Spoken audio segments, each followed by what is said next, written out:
And we welcome you to Seattle, Washington, where Week 18 has major stakes for the home team. The Seattle Seahawks know what's on the line. They clinch the playoffs with a win, and then they become the biggest Lions fans around. Who'd like to spoil it? None other than former Seahawk Bobby Wagner in his return to Seattle. But for Geno Smith, he wants to cap his season as a Seattle starter with a playoff bid. Hi again, everybody. Alongside my partner, Mark Sanchez, I'm Kevin Kugler. This is very simple for Seattle. They win, and then they hope. They hope that the Lions beat the Packers tonight. Mark, what do they have to do to get it done? Well, most importantly, Geno Smith has to keep doing what he's done all year. 29 touchdowns, only 9 interceptions. He's taking care of the football well, leads the league in completion percentage. Hey, in the Bobby Wagner Bowl, you got to be your best. He can't let him come up here and play spoiler. He's got to be sharp, and Kenneth Walker has to help him out of the backfield. They're stud running back. For the defending Super Bowl champs, we all know it's been a disappointing season, but for quarterback Baker Mayfield, who came in late in the year, it's one more chance to make a positive impression. That's exactly right, and people aren't going to care this offseason that it's a little wet, that the conditions aren't great, that this is an energized Seattle Seahawks football team. They're just going to watch the tape. And it's a cold-blooded business. If he can perform today, that's just more good tape in his favor to go get a job somewhere next year. He's going to have to be aware of those fans, though. The 12's showing up. They're going to be loud and make it tough on him. Should be a lot of fun today with high stakes involved, but we will not kick it off without saying hello to our friend on the field, Laura Oakland. Hi, Laura. Hi, Kevin. The last time Bobby Wagner was on this field, 371 days ago, leaving the game after the first play with the knee injury. Bobby's motivation today, not having that play be his last play on this field, no matter what jersey he's wearing, saying, I was injured, I was released, and having to prove to the world you are who you are. All those feelings, he said, are so much more important than revenge or ending Seattle's season. But that, he added, is the cherry on top. Kevin? Yeah, when we saw these two teams when both Sean McVay and Pete Carroll met up earlier in the season in Los Angeles, Bobby Wagner tried to downplay playing his old team at that point, too. And then he came out and played like a man with his hair on fire, running all over the place. We'll see if he comes out that way again today. It is a rainy day in Seattle. That's not a surprise to the folks who live in Seattle. 46 degrees, light winds. LA won the toss. They elect to defer, so Seattle starts with a football, and Week 18 is underway in Seattle. And the touchback will bring it out to the 25-yard line where Geno Smith, the Pro Bowl quarterback, will make his way out. Completion percentage, that leads the National Football League. 29 touchdowns. 9 interceptions. He's had firm control of this offense from the start of training camp, Mark, as he's been the starter and taken every single snap. He absolutely has, and he told us that was one of his preseason goals, to take every snap once he was named the starter. He's about to do it, and let's see what happens. They're fighting for their playoff lives. It's wet, it's sloppy, it's slick. We're only missing a slip and slide out here. He's got to be sharp with that football. On first down, off the play fake. Good protection, and it's intercepted by Ramsey. Jalen Ramsey with a pick down the sideline and out of bounds. DK Metcalf was the intended receiver, and Geno Smith threw it right to the All-Pro. Well, he just undercut it. He undercuts this little mag route, basically like a sting route. You show hard play action up front, low pad level by the offensive lineman. Try and sell run, give them the illusion of run, and Jalen Ramsey undercuts it. Makes a savvy veteran play. You see the opening there. They got the opening at the second level with the linebackers. They parted right there for Metcalf to run into it. You'd love to see him come back downhill a little bit more friendly to the quarterback, but overall just a great play by Jalen Ramsey. And now first down and 10 for the Rams at the Seattle 11-yard line. Play action for Baker Mayfield. Pass deflected and incomplete. Abram all over that. Uchenna Nwosu with the tip, and it's second down. And even if he completed this ball, watch, after it gets tipped here, look at Abram, the former Raider, signed here to help out in that run game because they lost Ryan Neal, their safety, number 26. He's got some serious slack to pick up. He would have blown it up too.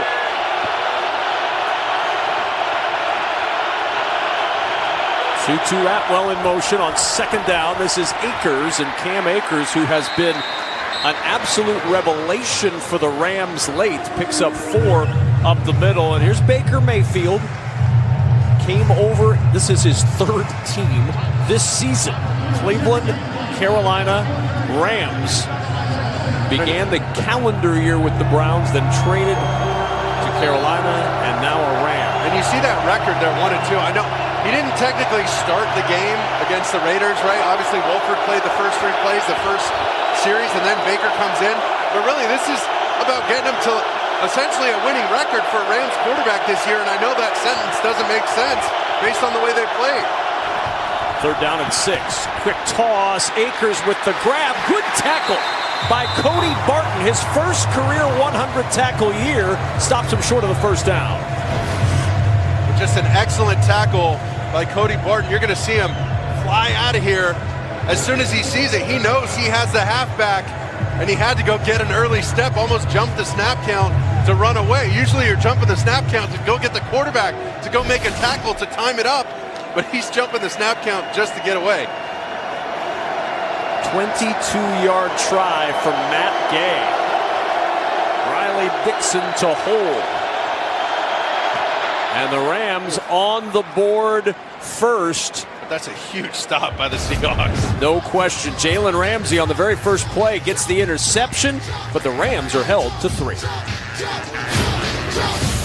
Join us in a moment of support and love for DeMar and cheer for him and his family as they continue their fights.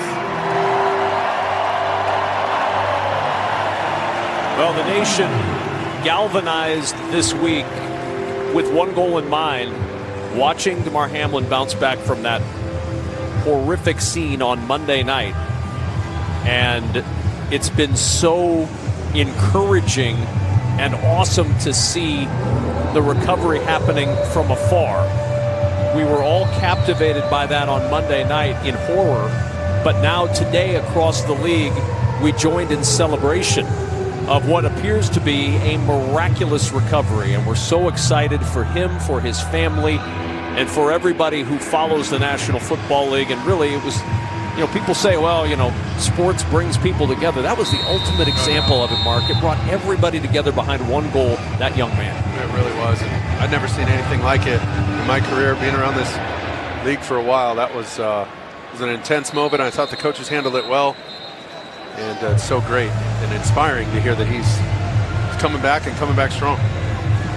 So for Geno Smith, the 16th game with at least one giveaway this season. The very first play of the game, an interception by Jalen Ramsey, his 3rd of the year. But that Seattle defense really provided a shot in the arm for the team because they get the stop from the 11-yard line, holding the Rams to just 3 points. That was huge. They got to be sharp here and also get Geno's confidence back a little bit, Cade Johnson in motion from the 25. It'll be Kenneth Walker who will get the carry first, and Walker picks up 5 to the 30-yard line before Marquise Copeland can make the stop. Offensively for Seattle, it's an offensive line with rookie bookend tackles. Charles Cross and Abraham Lucas back out there this week after missing last week with a tendon injury.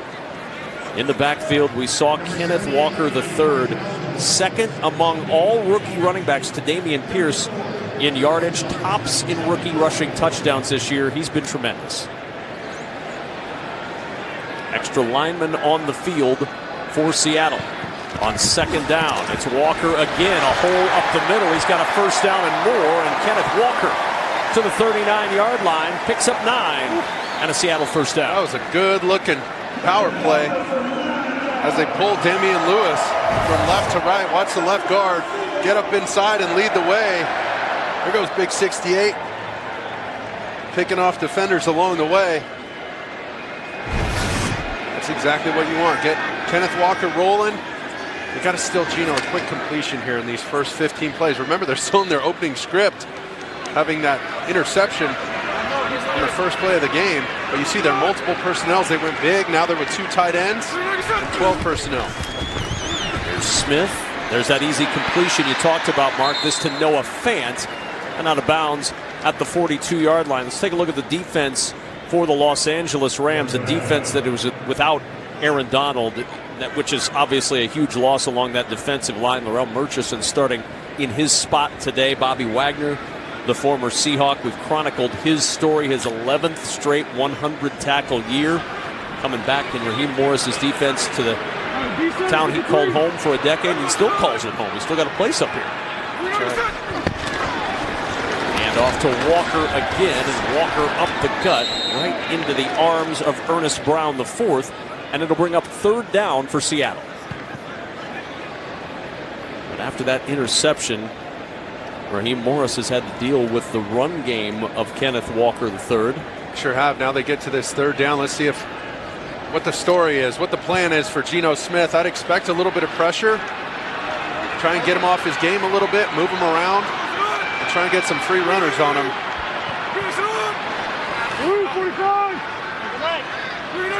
3rd down and 6. Smith to the sideline for Lockett, and Tyler Lockett's first catch gets a Seattle 1st down. Well, it's just so much access for me here on this speed out. Watch him. I think that's just a little soft there on this 3rd down. It looked like Fant was coming open underneath as well. And once again, I mean, Bobby Wagner, an absolute monster. But if they get him one-on-one with the halfback again, be ready for that. See if Shane Waldron switches this up. And if Bobby's going to play him man-to-man, I'd sprint out that running back. I'd get Kenneth Walker outside and line him up as a receiver and make Bobby cover. As Walker zigzags his way into the arms of Bobby Wagner. An 8-yard pickup on the play for Walker. Just a little play out of the pistol. You see the running back right behind Geno Smith, getting 2 linemen out in front. You see the game plan for them are these gap trap type runs. You saw the power with 1 puller. That's more of a counter type play with 2 pullers in front of them. But that's the story. And here goes DJ Dallas in the backfield. Look at this Wildcat. We saw this a little bit in practice on Friday. Dallas will fake the give. He'll keep it. DJ Dallas with room to run. Dallas pulled down inside the 15. Gabe Jackson, the right guard, leading the way, and DJ Dallas rumbles his way down inside the 15-yard line for 29. He's going to hint to the right quickly just to wait for his guys and then zigzag back underneath. Quick fake, time it up, let Noah Fant get involved. He collects Rapp in the secondary and springs him to the 3rd level almost immediately. Doesn't even get touched till the very end of the run. Huge play, and why not? If it ain't broke, don't fix it. Back to Wildcat. Walker in motion, and Geno moved. Yep. False start. Offense. Number 7. It's a 5-yard penalty. 1st down. And getting in that receiver stand, I'm not apologizing for him. You can't move out there, okay? I've had my own share of troubles out there as a wide receiver trying to block for Brad Smith way back with the Jets. But you see him, he's just trying to stay off balance. I've done that so many times in practice, and you get so nervous going out there on an island because, you know, the best thing to do is honestly just stand straight. Don't try and get in a receiver stance. Don't try and fake it. Just be who you are. Get out there, stand there, and just eliminate yourself from the play. Nobody can miss you when you're out there. You start to teeter a little bit. So 1st and 15, and Walker picking his way forward for a yard or 2. Not much there with Jonah Williams in the way, and it'll bring up 2nd down. Now for Seattle, red zone touchdowns have been a problem. 51% touchdown percentage, 26th in the NFL. They're one of the best red zone scoring teams in the National Football League, but they settle for field goals time and time again. And that's part of it. You get a first-year starter in Geno Smith, putting these young rookie pieces together. This thing's going to grow over time. And gosh, if they can get a win here today, draft the right way with all the extra picks they got, this team could be something serious in the future. Nobody open. Smith on the run, going to have to use his legs. And again, this turf is wet. It has rained for most of the day. Now, it doesn't appear to be doing too much in the rain department right now, but it was pouring pregame, and the footing is going to be interesting on this surface in Seattle. It really was. Slick conditions, and you see it right there on the scramble. Looks decent right now. Laura set up a deal where it would stop raining by the time the game kicked off. Got to take care of our girl down there.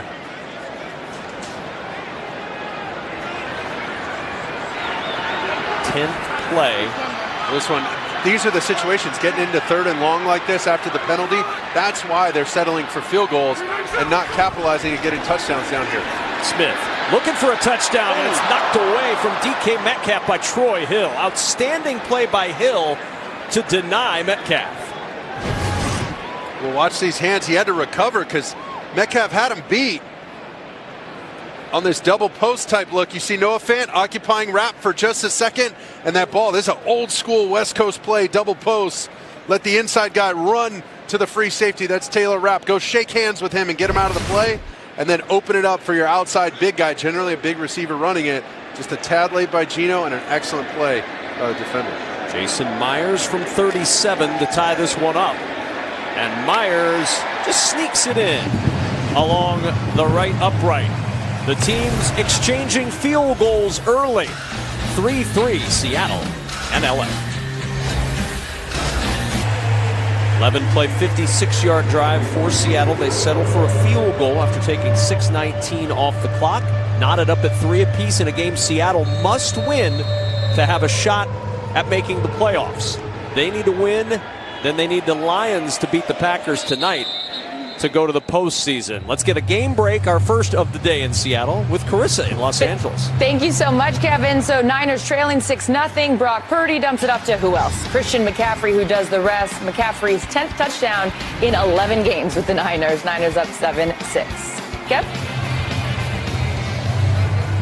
All right, Carissa, Christian McCaffrey, seemingly a solid pickup for the San Francisco 49ers this year. I don't want to be that bold, Mark, so I'll let you be bold. Well, the Rams were in on the McCaffrey sweepstakes, and it just didn't work out. But I'll tell you what worked out is Kobe Bryant in the backfield. His 2nd sack of the season.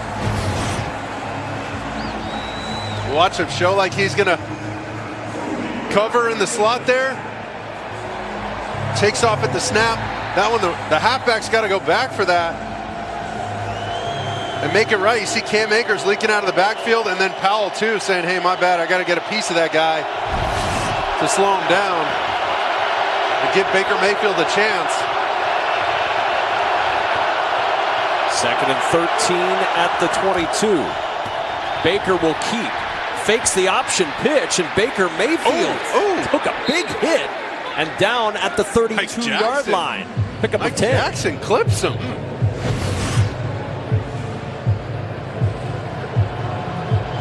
Boom. Get some of that right in the ear hole. Huge play by Baker just to set up the 3rd and short. See him signaling.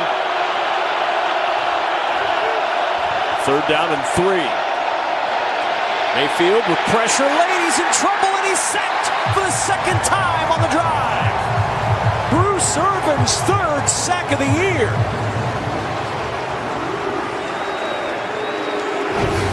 Watch Bruce Irvin. There he goes on the gain. Letting the tackle go first. He goes and runs into Shelton. Catches a crease there and makes the most of it. But credit to Seattle, that defense, I mean, they locked up everything. Nobody had a chance on those routes.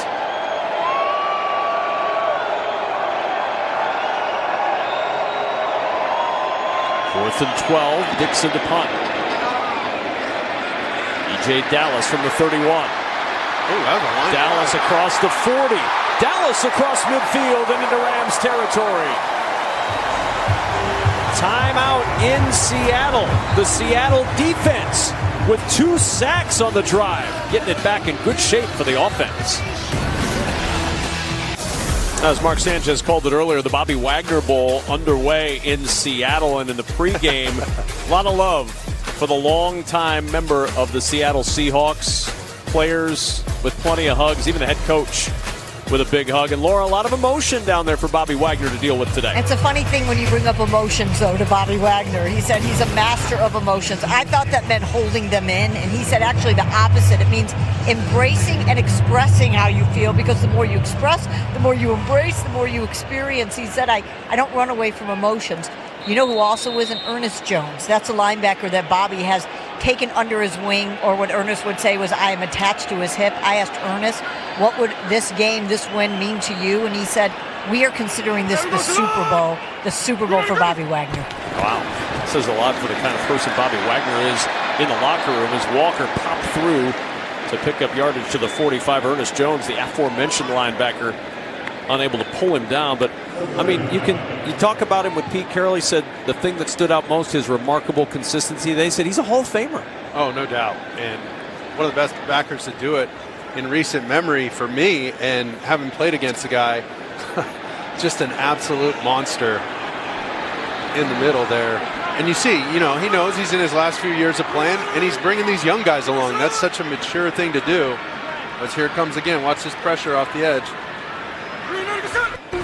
Comes that pressure. Kobe Durant providing the late heat. Geno going to take it the other way, and Geno Smith chugging for the first down, chased out by Leonard Floyd. That's where somebody has to keep contained on the opposite side. See, Leonard Floyd goes. Watch Leonard Floyd here. He moves with Parkinson down the middle, and that's where he loses contain right there. He's got to get help inside from Bobby Brown, 95. Got to cover that edge.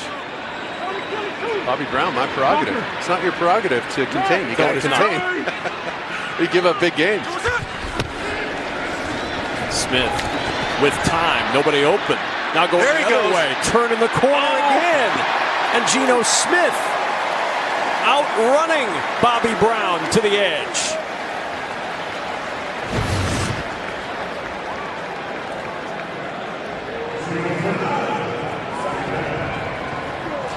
Well, Geno Smith using the legs. Up and out move. Look at him spinning out. That's a patented. Oh no. Geno just flat-footed here, buddy. Don't mess around. He's standing straight. See, what did I say? From the Wildcat, it's Walker getting to the edge, and Walker with a first down inside the 25 and diving down near the 23.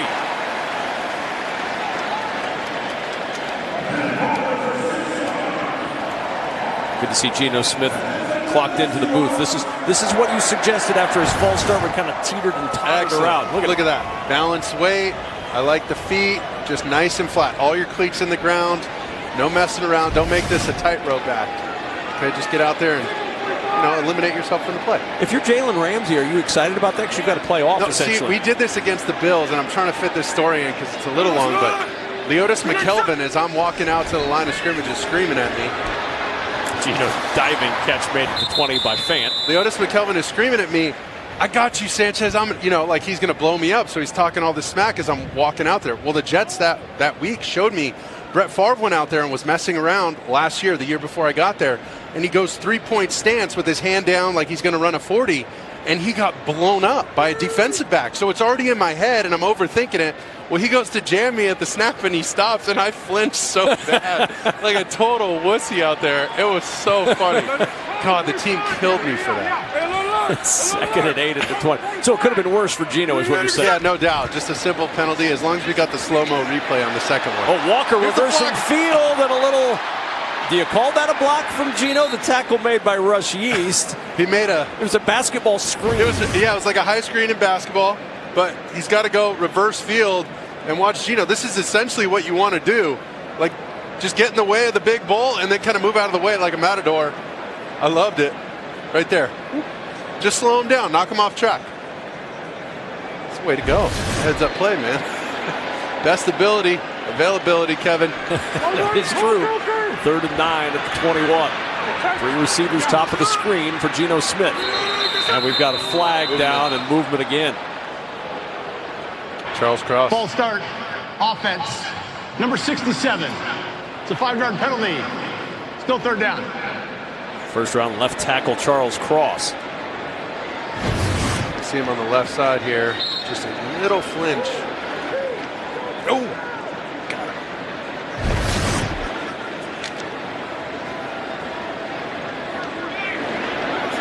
But once again, another penalty. First Geno early in the game. Then Charles Cross. That's why, again, another 3rd and 11 plus. I mean, these are tough situations. Smith over the middle has a man open. It's caught by his tight end, but short of the first down is Noah Fant. Taylor Rapp with the ankle tackle after the 8-yard gain, and that'll bring on Jason Myers to try to give Seattle the late first quarter lead. Well, that's been the story. These penalties, getting them into 3rd and long. They got to be more efficient on 1st and 2nd down. Avoid the self-inflicted wounds and offensive penalties that are backing them up. Now they got to settle for a 36-yarder. Hit from 37 earlier, this from 36. And the kick is good. And the Seattle Seahawks take the 6-3 lead. We'll be right back after this message from Progressive. Well, this is what's going on today. In the hunt, the Lions and Packers. They play tonight. But for Seattle and for Pete Carroll, the only thing they were going to talk about with us when we met with them in their facilities on Friday was this game. Only thing we can control, they'd say, is this game. And they know if they win, then they have to become big fans of the Detroit Lions and hope that the Lions can knock off the Packers tonight. I just thought that was interesting as we kind of polled the players. We just assumed, hey, these guys are going to be watching the game. They'll probably have a watch party, whatever. Most of the guys are like, yeah, I'm going to be watching Netflix. I can't watch. I'm going to be playing Call of Duty. I do think Coach Carroll will be watching them. Kind of ended it at that. So this is tonight. Lions are 3-27 in their last 30 games at Lambeau Field. And Aaron Rodgers 18-1 in December and January under Matt LaFleur. However, in game 1 between those two teams this year, Lions won 15-9. They picked off Aaron Rodgers 3 times. Both teams are better, or at least playing better, than they were in that meeting earlier in the season. Packers coming back from the dead. I mean, that was incredible. Everybody had written them off. From the 25-yard line on 1st down. Atwell in motion. Akers trying to find room to run. Slipped a little bit on his cut and then ran into the arms of Shelby Harris. No gain on the play. And that will take us to the end of quarter number 1. It's been a field goal fest so far in this one. A couple of sacks for the Seahawks, a pick for the Rams, and a 6-3 ball game after 1.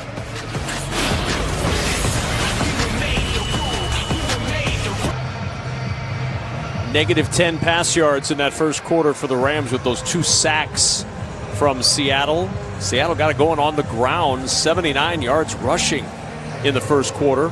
No first downs yet for the Rams. They trail 6-3. Their 3 points coming after a Ramsey interception on the very first play of the game that turned into 3 points.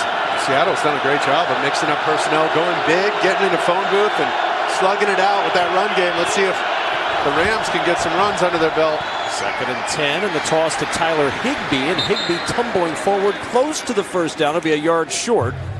Kobe Bryant on the tackle.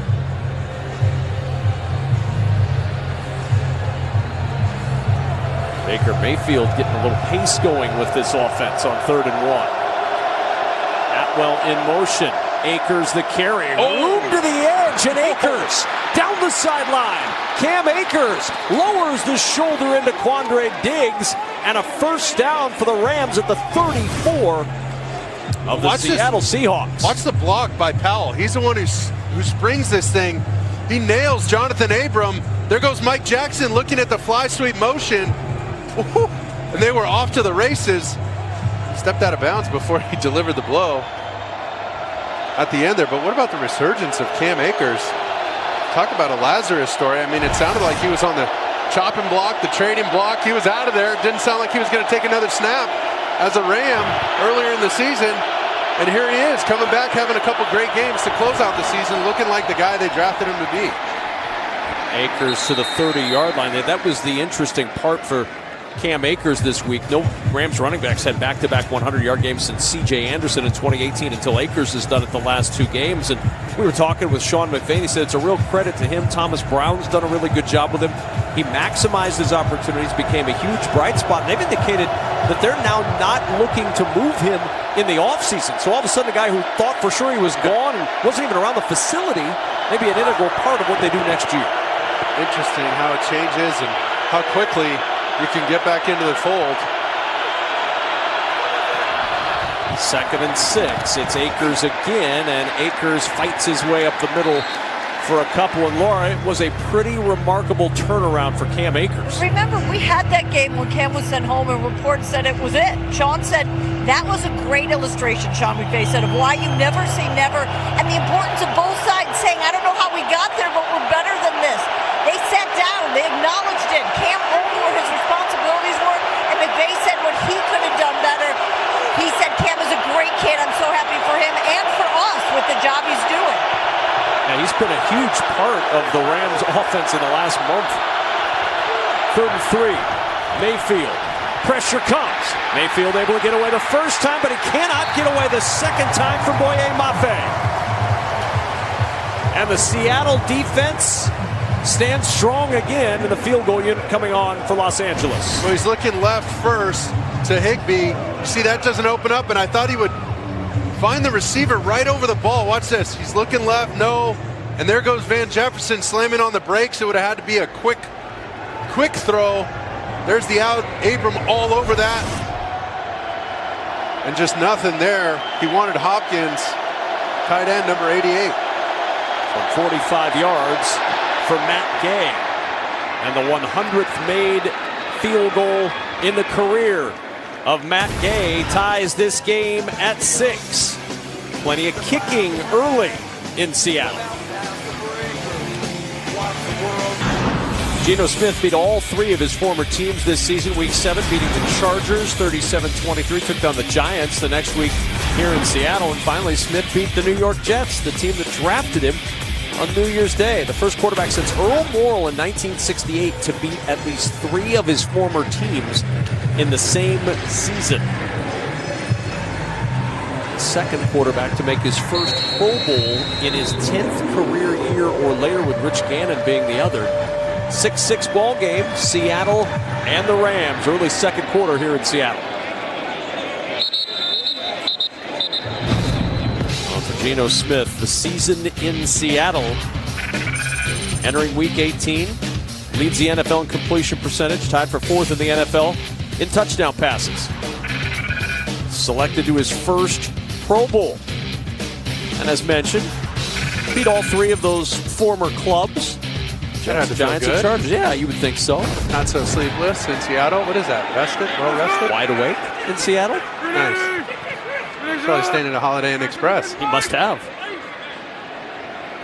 First down and 10 at the 25-yard line, and movement again up front. False start. 3 false starts. Offense, number 84. 5-yard penalty. First down. Well, and go back to the beginning of the year when the trade occurred, and a lot of folks thought it would be Drew Lock who would be the starting quarterback on March 16th when Russell Wilson went to Denver. But boy, the quarterback comparison is really no comparison this year between Geno Smith and the guy he backed up a year ago. Nice run to the right side for Walker before he's tripped up at the 27-yard line by Ernest Jones. Yeah, I don't know if anybody would have called that before the season, right? And it was interesting talking to Coach Carroll that these last few years, he's really shown some promise. He's just never gotten the opportunity. You know, Russ Wilson just hadn't been hurt. And there was no reason to get him in the game, but he's shown it on scout team and just steadily plugging away, chipping away at it every single day. Coach Carroll knew it. Now Geno's getting a chance to show it. Second down and 8. 5-man rush. Swing pass Lockett, and he's blasted by Ernest Jones. Really good play by the young linebacker from South Carolina. He said he's learning from Bobby Wagner. Watch him diagnose. Here comes the motion, and he stays steady and then fires right at the end.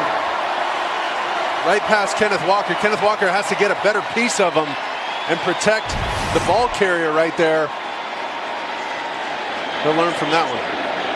And on that completion, which was a negative completion, Geno sets a new Seattle record, passing Russell Wilson for completions. I mean, there's plenty of records here to beat for Geno playing this whole season. Draw play to DJ Dallas, and Dallas not going to be able to get anywhere close to the first down, and Bobby Wagner are going to usher him all the way out of the stadium. All over him.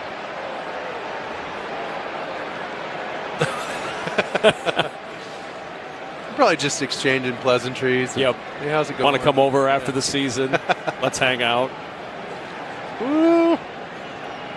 Bobby doing a little talking. I asked him the other day, you know, who's doing more talking? Is it DK? He goes, no, it's Quandre Diggs. Well, because it was funny because DK was the one on camera, and we caught it a few times with our stud cameramen down there. Shout out to you guys. But I mean, he was screaming at all the guys, Ramsey and all that.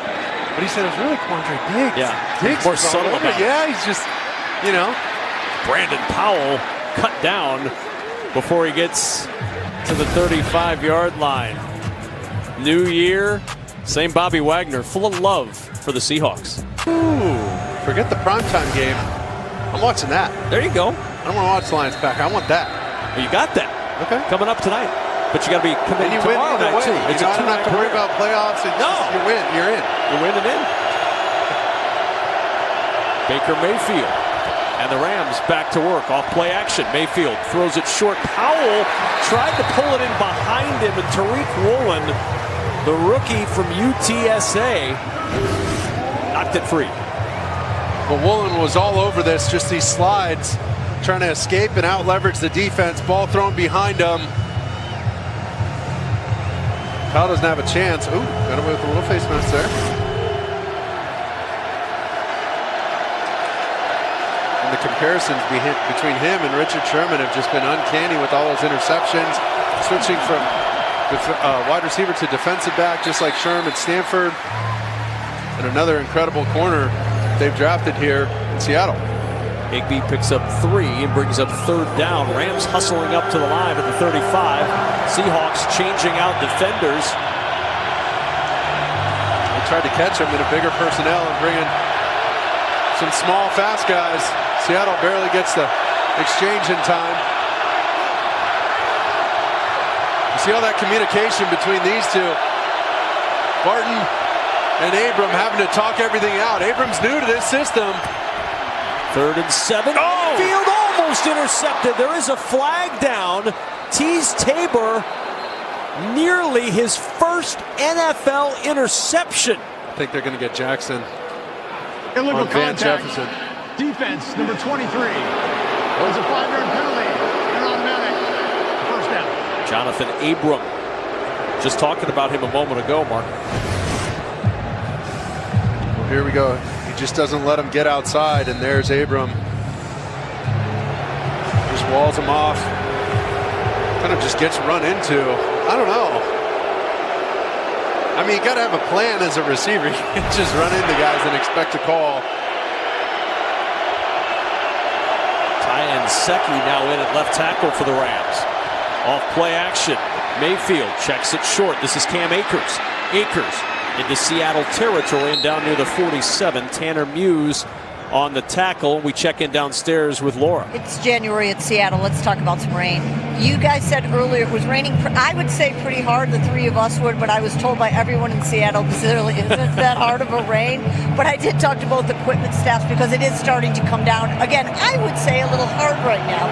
But what they said is the field is in great condition and so much better than what we anticipated. So the rain is coming, but as of now, the field feels pretty good. Three of us were saying, oh, it's just pouring rain. Seattle people are like, this is nothing. 1st and 10, 47-yard line. Akers the carry, and Akers plunges up the middle to the 44-yard line. Michael Jackson on the stop, giving 4 on the carry.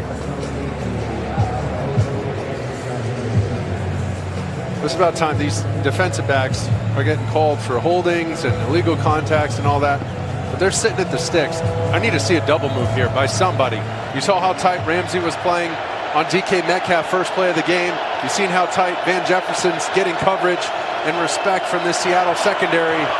I'm saying show one of these out and ups. Give me something up on the second level. But to do that, you got to protect. Off the play fake. Mayfield on the roll, and a flag as he underhands it to Van Jefferson at the 40-yard line. There's a flag down in the backfield at about the 47 of the Rams.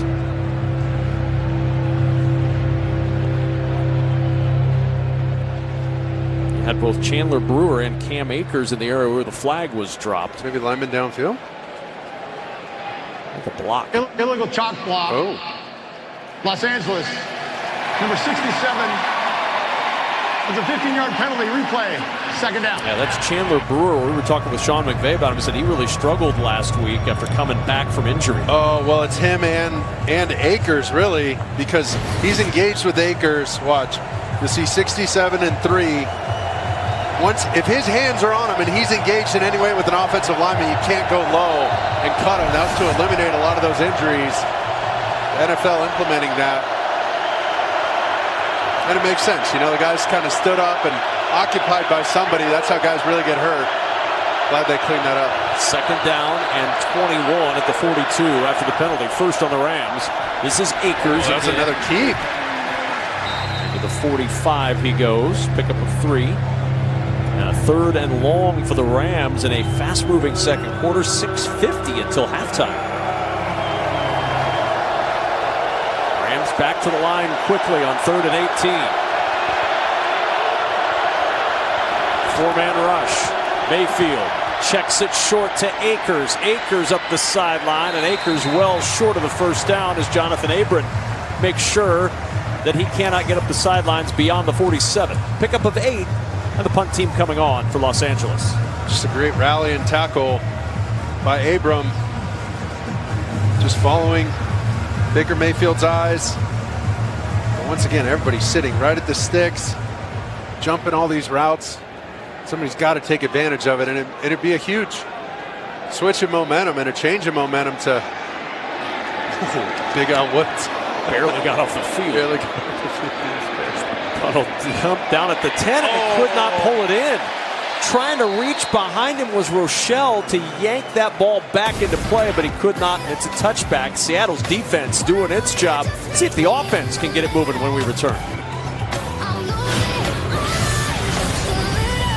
There's only one seat left at the NFC playoffs table. 6 teams have already clinched their spot, booked their reservation, if you will, at the restaurant. Seattle has to beat the Rams and then have the Packers lose or tie. To Detroit, they need Seattle to lose or tie this afternoon. Plus, they need to beat Green Bay. That gets them there. And for Green Bay, it's easy. Win, and you've got a seat at the table when the playoffs begin next week. That game coming up tonight. Seahawks need to win this game, and then they become big Lions fans, hoping that the Lions can knock off the Packers at Lambeau to get Seattle into the postseason. First down, play action fake, Smith on the roll. Pressure comes and he just flips it away before Bobby Brown could sack him. We've called Bobby Brown's name a lot in this first half. He's been on the move.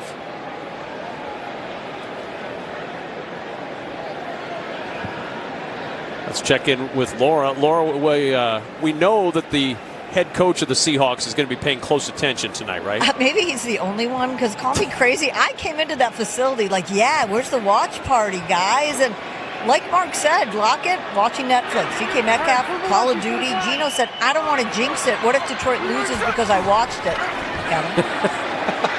See, that's what every fan does. What if I jinx it because I watch it? What if I jinx something that Carissa Thompson tells us about in this game break right now? Don't do it. Well, I don't know if you just said that Dak Prescott was going to throw an interception. If you did, you jinxed it. 7th straight game with an INT. This one returned for 6. Extra point, no good. Commanders leading this one, Kevin, 13-0. I just said, well, one thing I know for sure, Dak won't throw an interception, and then we go to the game break, and sure enough, Dak just getting them out of his system before the playoffs.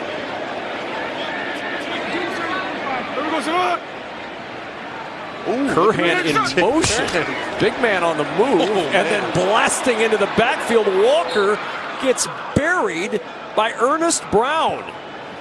Big push up front for the Rams. They weren't at all fooled by the Curhan motion. Comes the big motion, but watch up the middle. She's coming over the walls on that one. Didn't have a chance. I mean, Walker couldn't even get to the line of scrimmage.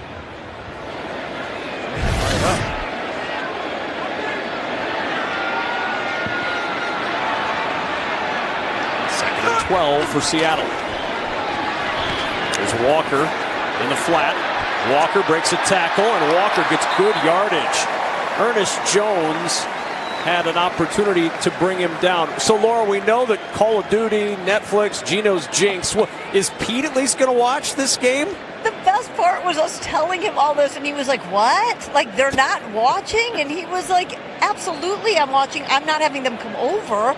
But he said, yes, I'll be home watching. But I thought this was interesting. He said he actually didn't mind that game isn't on right now. He said sometimes that flashing scoreboard or the crowd roar can blow your focus.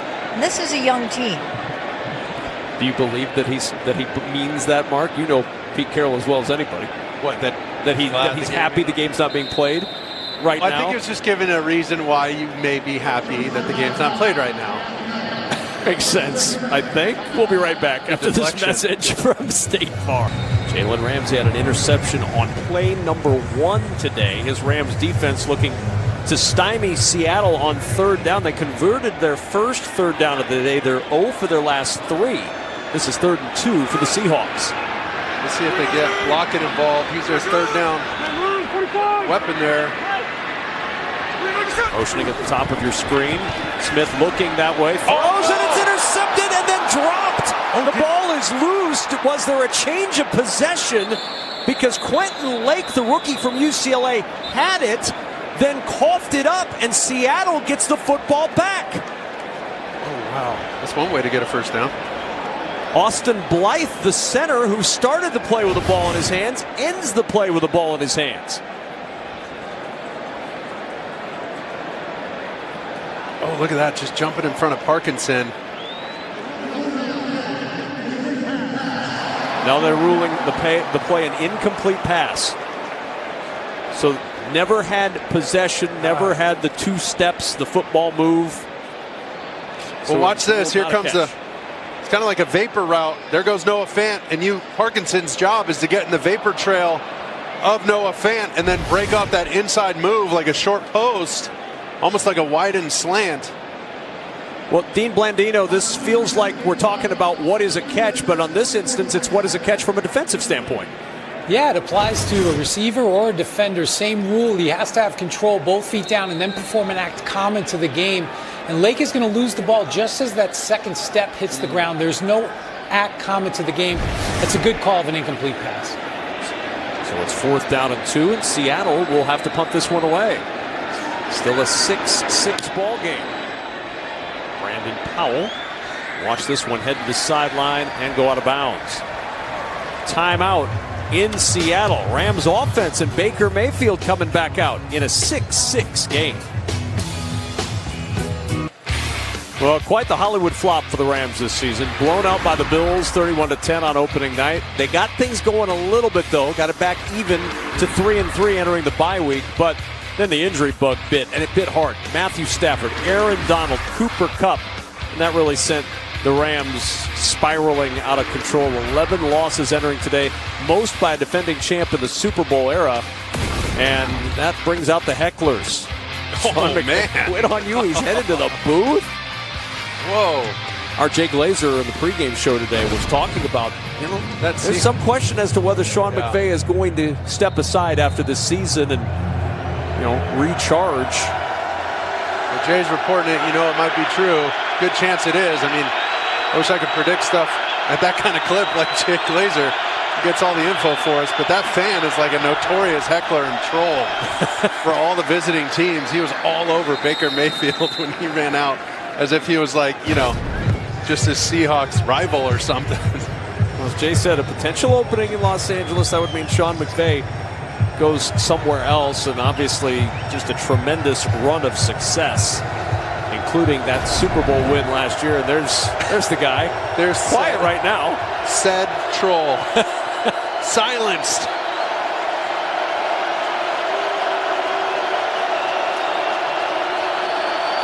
Makes Twitter trolls look tame with those signs. 2nd down and 6. Backside pressure. Mayfield on the run. Off the fingertips of his intended target, Bryson Hopkins. Nwosu providing the heat. Did Barton get a piece of that? I think Barton gets a tiny piece of this throw. Watch. Yep. You see the flight path interrupted by Cody Barton. Oh, look at that. Ring finger, pinky finger. That's all you need sometimes. Trying to find Hopkins again. But both of these offenses, the defenses have just as good of a chance to score as the offense on both sides. 3rd and 6.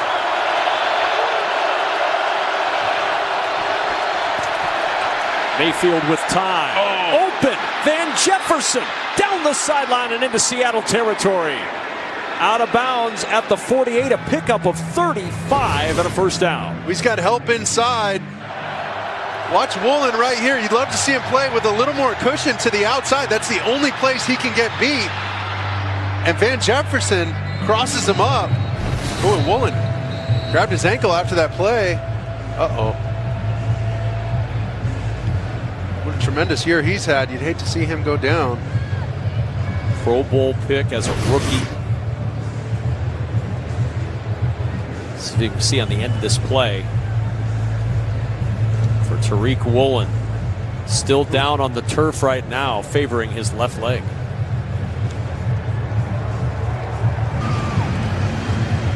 Oh, we'll take a look at Woolen's right ankle. Watch, it's going to get clipped on Jefferson's right foot right there. And he gets all his body weight on it. Ouch. And then watch the way he stops right there.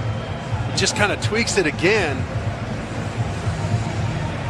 And then he was limping off, went in the blue tent. But a guy like that, I mean, speed is his #1 trait. 4.26 at the combine. That's the calling card of the rookie, Tariq Woolen. Hopefully he's all right, but that's going to hurt a little bit. 35-yard completion. Baker was 5 of 8 for 36 yards before that completion of 35. First down 10 at the 48. Seattle must win to have any shot at the postseason. 6-6 ball game late first half. Mayfield, pressure up the middle, floats it for Powell, and Brandon Powell just couldn't adjust enough to pull that one in. Tough cover for Tanner Muse. Well, look at, they're going to run everybody off, and here goes Powell through the line and then sneaks up past the backers, trying to show like it's a shallow cross all the way across the field, and then sneak behind Abram and Barton and the whole crew. You see him run everybody off with Tutu Atwell. Let's see if they try and take a shot on Trey Brown, who came in for Woolen. Gotta go. The clock at 1, just gets the snap. Baker wants the tight end screen for Higbee, and the pass incomplete. Darrell Taylor was covering Higbee, and looked like he had grabbed a little bit of the jersey. Oh, he's all over Tyler Higbee. So it's 3rd and 10 for the Rams. 2:10 to play first half.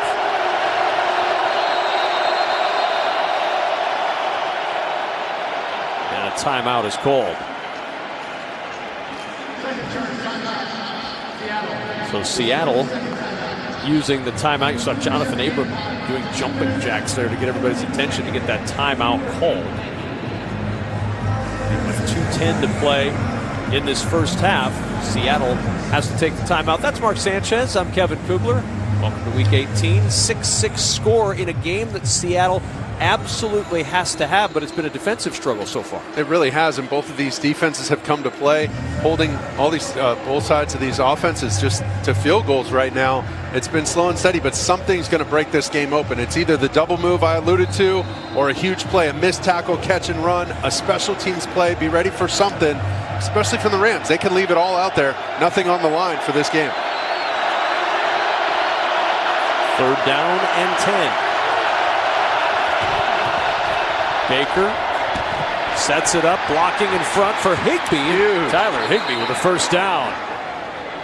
Down to the 31-yard line. That'll take us to the 2-minute warning in Seattle. 6-6 game, but the Rams on the move late. Hacker looking forward to it. Just a moment ago, Tariq Woolen out of the blue tent, moving around on the sidelines, testing that ankle. Little thumbs up. There we go. Athletic training staff says good enough for us. Back out on the field. Let's see if they test him. Rams getting things going this quarter offensively. A little counter, and that's Brandon Powell. And Powell upended as he gets to the 16-yard line by Quandre Diggs. A 15-yard pickup and a first down. Well, first he's going to motion, then they're going to fake the toss. Here he comes, and then he's going to come back around. Just a little sleight of hand from Baker Mayfield.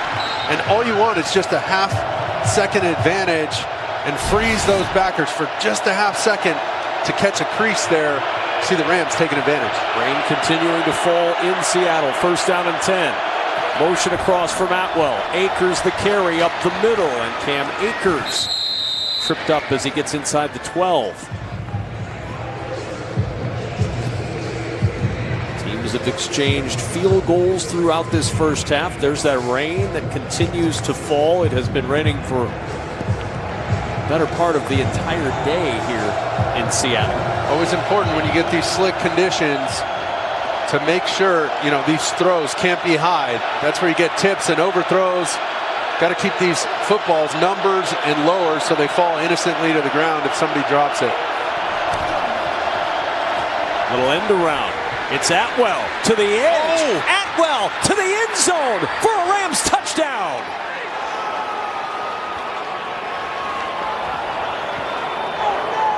no. 11-yard touchdown run for Tutu Atwell, and the Rams take the lead. Huge play from the run game. Watch, Atwell's going to go all the way around. But watch, it's really Higbee missing on Irvin, knowing that he can get the block later on, right? He has to decide, is Irvin going to make this play? No, I can get around him. Atwell can circle him, and that's really the scoring block, the block on Mike Jackson. That was huge. Well done by Higbee. Because, Mark, that's an immediate decision he has to make in the moment, right? And it's happening on the fly. It's, you know, it's happening so quickly. Watch him. He's got to decide here. Is Irvin going to make this play? Right there, 89. Boom. Bruce Irvin's far enough inside. Okay, cool. Let's just get the caravan rolling, and let me get in front of him. Go make another block, and it's this block right here on number 30. Mike Jackson that really springs Tutu, or he's having to cut back into other defenders, and that's not a touchdown.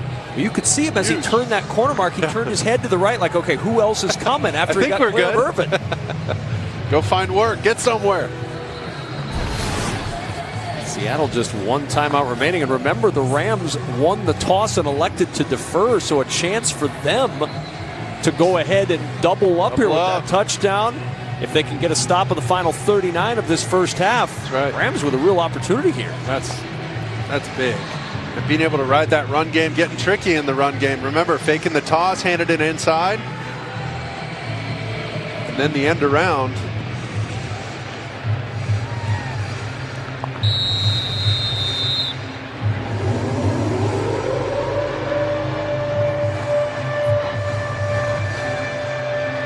Kickoff for Matt Gay. It's a short kickoff. And it'll bounce Igwebuike, who looks for some room to run, and he finds some. Little cutback, and all the way out to the 40-yard line. Here, Thomas with the tackle. One timeout, 33 seconds to go in this half for Seattle with so much on the line. If Seattle wins, they have life. If they do not rally and they lose this game, the season is over, and then it's either the Lions or the Packers who represent that final spot in the NFC playoff picture. Remember, that has not been kind to Detroit at Lambeau Field. No doubt. Gino's got to get about 50 yards-ish, right around there, 45 yards or so, to get him in field goal position. Steps away from pressure early, but he cannot step away from Michael Hoyt with 4.5 sacks on the year. Got to burn that timeout. Not the way you want to start a 2-minute drive. There goes Hoyt, 97, peeling back. You see what he did? He just collapses the pocket from the outside, and instead of picking a lane, going outside or inside at Gino, he did a great job of just collecting him and waiting for Gino to designate which side he should get to. Well done and disciplined play from Hoyt, because it's starting to rain like crazy. And you know who knows all about the rain because she's in it? Laura Oakman. I never know if I should sound proud or like I'm complaining.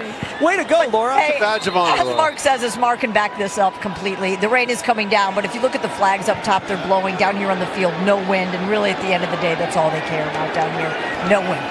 All right, no wind, but it is raining. Smith to the sideline looking for Lockett, and a collision as the ball got there with Taylor Rapp. The pass incomplete. Seahawks want a flag, none on the field.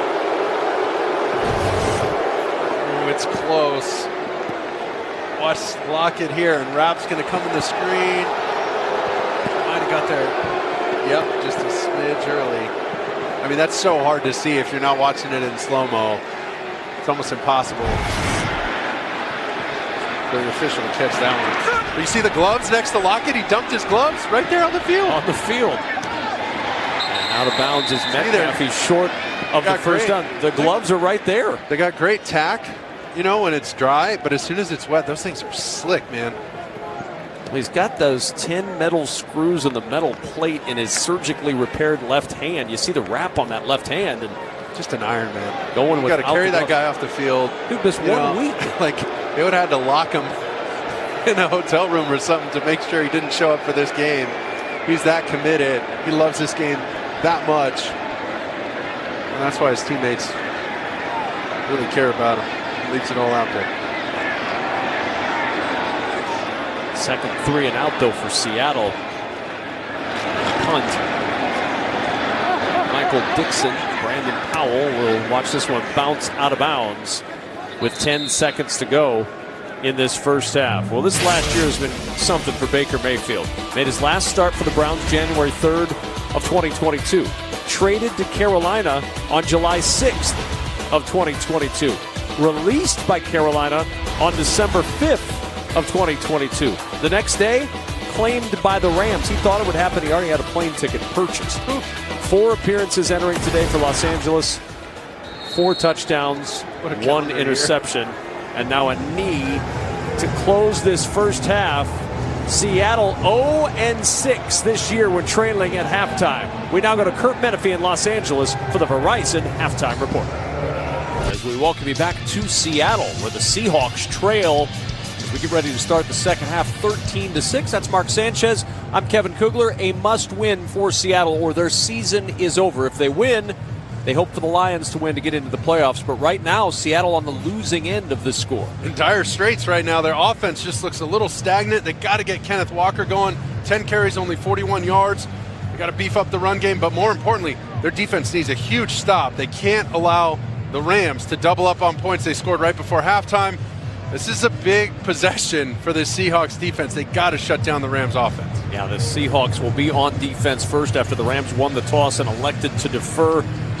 Geno Smith, his 5th career interception thrown on the first pass attempt of the game, turned into 3 points.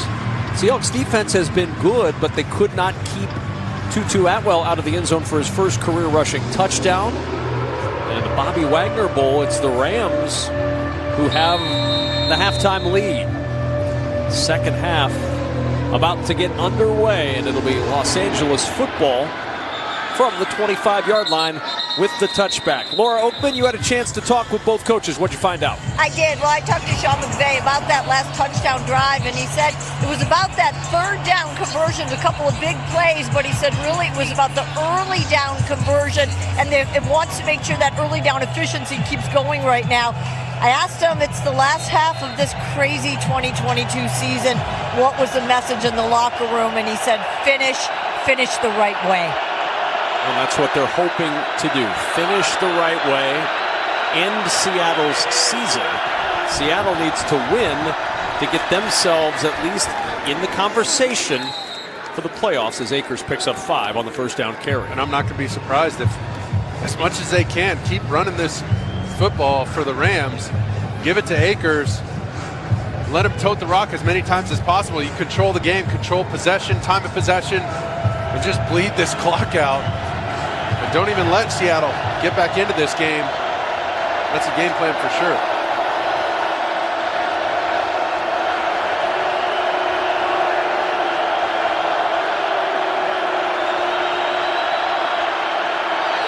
Second and 5. Akers again. Not much there for Akers. He'll fight forward, gets a couple, And a huge third down early for Seattle's defense. You talked about it just a moment ago, Mark. Seattle absolutely has to get this Rams offense off the field and get their offense back out there. Oh, without a doubt, either a stop here on third down or a turnover would be just all time for these guys. They'd already be in field goal range. Let's see if they try any of these double moves. Let's see if they slam it up in there in the run game. This is what you want, these third and shorts. Give your run game an opportunity. You got your whole playbook available. 3rd and 2. It is the run game. It is Akers, and it is close. I don't think he got there. Based on the mark, he did not reach the 35-yard line. Well, Bruce Irvin fights through 2 blocks. Watch Big Bruce. 51 right there on the edge. Gets kind of lost in the shuffle between Higbee and Ty Nsekhe on that left side. Oh, massive 4th down play. Rams are 78% on 4th this year, the best rate in the NFL. From their own 34. They will go. Akers the carry and a 1st down for Los Angeles. Watch this. I think they get a little bit of an early start on the right side.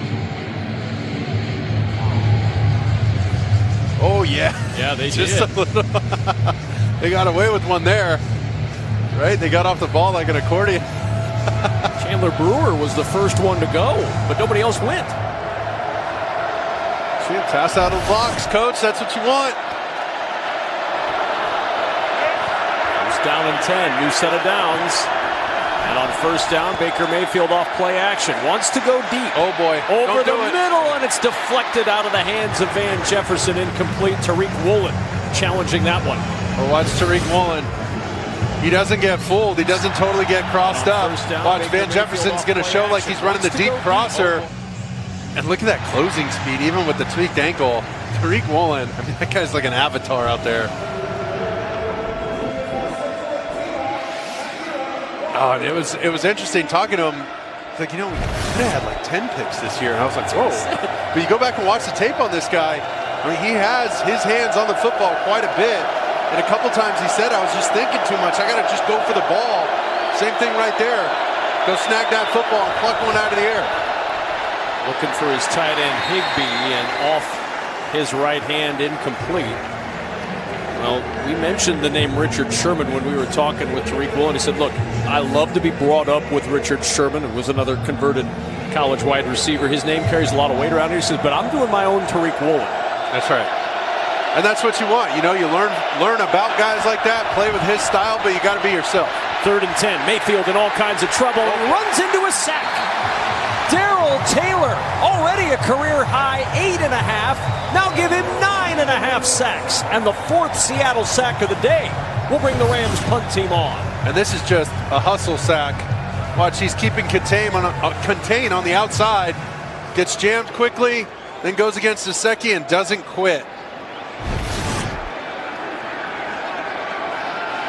So Seattle gets the Rams offense off the field. DJ Dallas has to go all the way back to the 9 to field this punt, and Rochelle right there to nudge him out of bounds near the 12-yard line.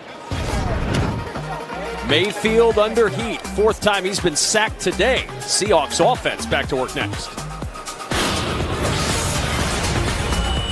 Legendary coach Chuck Knox coached both of these franchises. The Rams twice, took over in Seattle in '83, led the Seahawks to the playoffs 4 times in 9 years. Only person to win NFL Coach of the Year for 3 different teams. And Pete Carroll, tremendous coach in his own right, getting a lot from his defense today. 6th game this year with 4 sacks or more.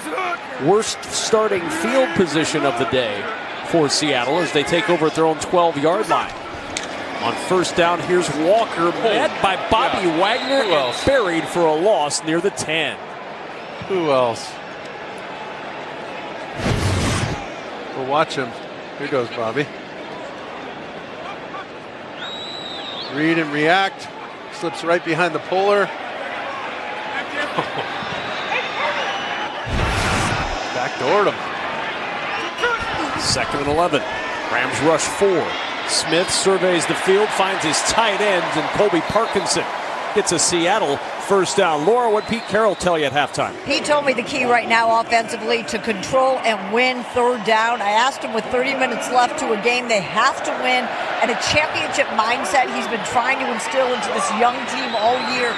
What did he tell them? He said they are ready. We are going to take the ball. We are going to play Seahawk football. And we're going to get it to DK Metcalf is also what I'm sure he told Laura as DK gets the first down to pick up a 24. Well, watch this. I love how they're going empty formation with the 12 personnel.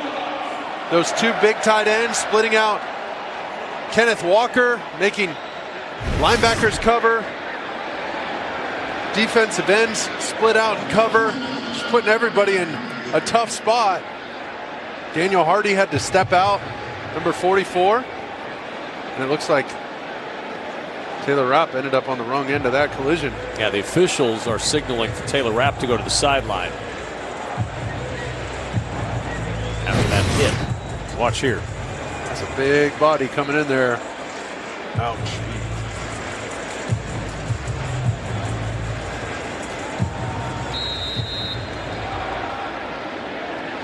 Taylor Rapp will go in for it to be evaluated for a concussion. The independent neurologist in the red hat went in as well. Spotter pointing that out from upstairs as the officials ushering him out. Rush East is out for the Rams with a chest injury. He came in for Nick Scott, who's been out with a shoulder. And in the backfield, Walker able to spin away from Floyd. There's Gino out there blocking, and Walker turns nothing into something. And a first down out of bounds at the 36. I think Bobby had him. No, it was Leonard Floyd. Had him in the backfield. And then he spins out of that. Watch this. There goes 54 Leonard Floyd. Oh, got by the arm tackle. And then the block from Gino. First, the block by the field judge right there, blocking our vision. Then we get Gino with the block. And the long run of the day for Kenneth Walker of 15 yards. Gets Seattle a first down. 2 times in a row they've lined up with him offset. Smith looking for the end zone and Lockett. Oh, what and he drops it in! Tyler Lockett with the touchdown! You kidding me?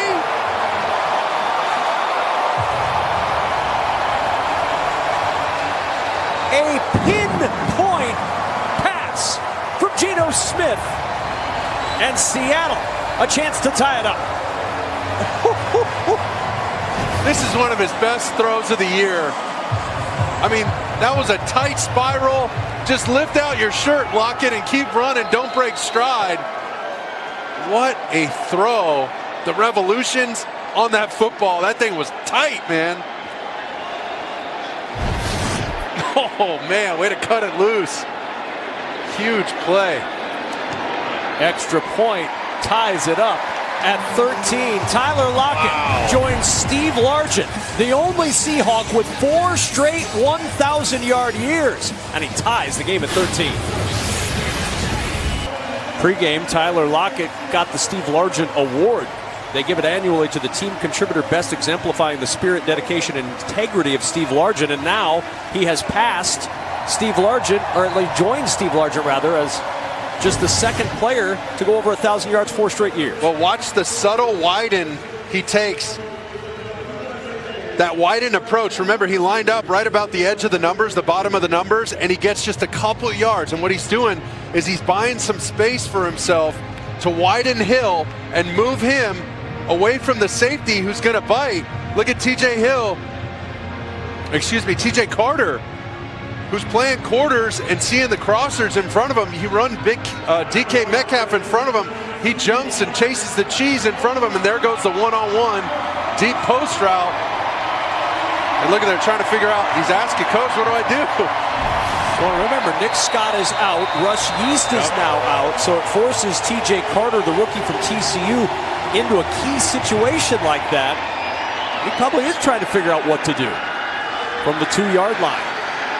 Looking for a little running room is Powell, and he doesn't find much. Remember, that secondary was just decimated right there. Rapp was out. Yep. You know, so he's kind of like their, you know, center fielder, the quarterback of the back end. He's got to get everybody lined up and situated, and they run a perfect cover 4 Peter. Dialed up well. by Shane Waldron and executed beautifully by Geno Smith and TJ Lockett. Yeah, you can't throw it better than Geno Smith did there. Quite the answer for Seattle. What a play. Wow. All right, here we go. We got a ball game, kids. Tied at 13. What's the Rams' answer?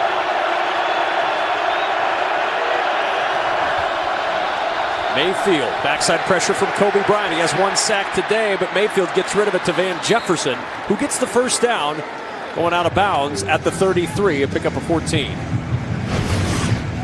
And watch Kobe Bryant is flying, but there goes Van Jefferson across over the backers and gets into phase with the quarterback. Beautiful ball by Baker Mayfield on the run. To kick into an extra gear there so he could get run down from behind. He and Van have picked up a good rapport quickly, haven't they? They really have, and Van's one of those guys who makes the quarterback right. His route discipline, his timing, his spacing, really understanding structures of defenses and how to beat them. Baker gonna run. A lot of room. Baker Mayfield slides down with a Rams first down at the 43-yard line, a pickup of 10. Well, once he sees Kobe Bryant and Barton right here, as Bryant takes the underneath, takes Higbee underneath, and Cody Barton went to go get underneath some of those deeper routes. You see him, his eyes darting back and forth between those two defenders, seeing all the space and taking advantage of the extra real estate. On the 43 first down, Akers. Little crease on the left side, and Akers able to get the ball just across the midfield stripe. A pickup of 8 before Barton and Abram can get the stop.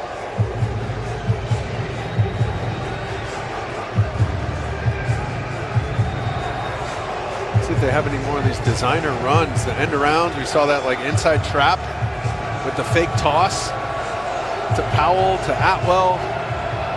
See if they get any. He's going back in the lab, going deep, you know, in games like this, especially when it's the last one of the season. I mean, empty the bucket, man. Mayfield off the play fake.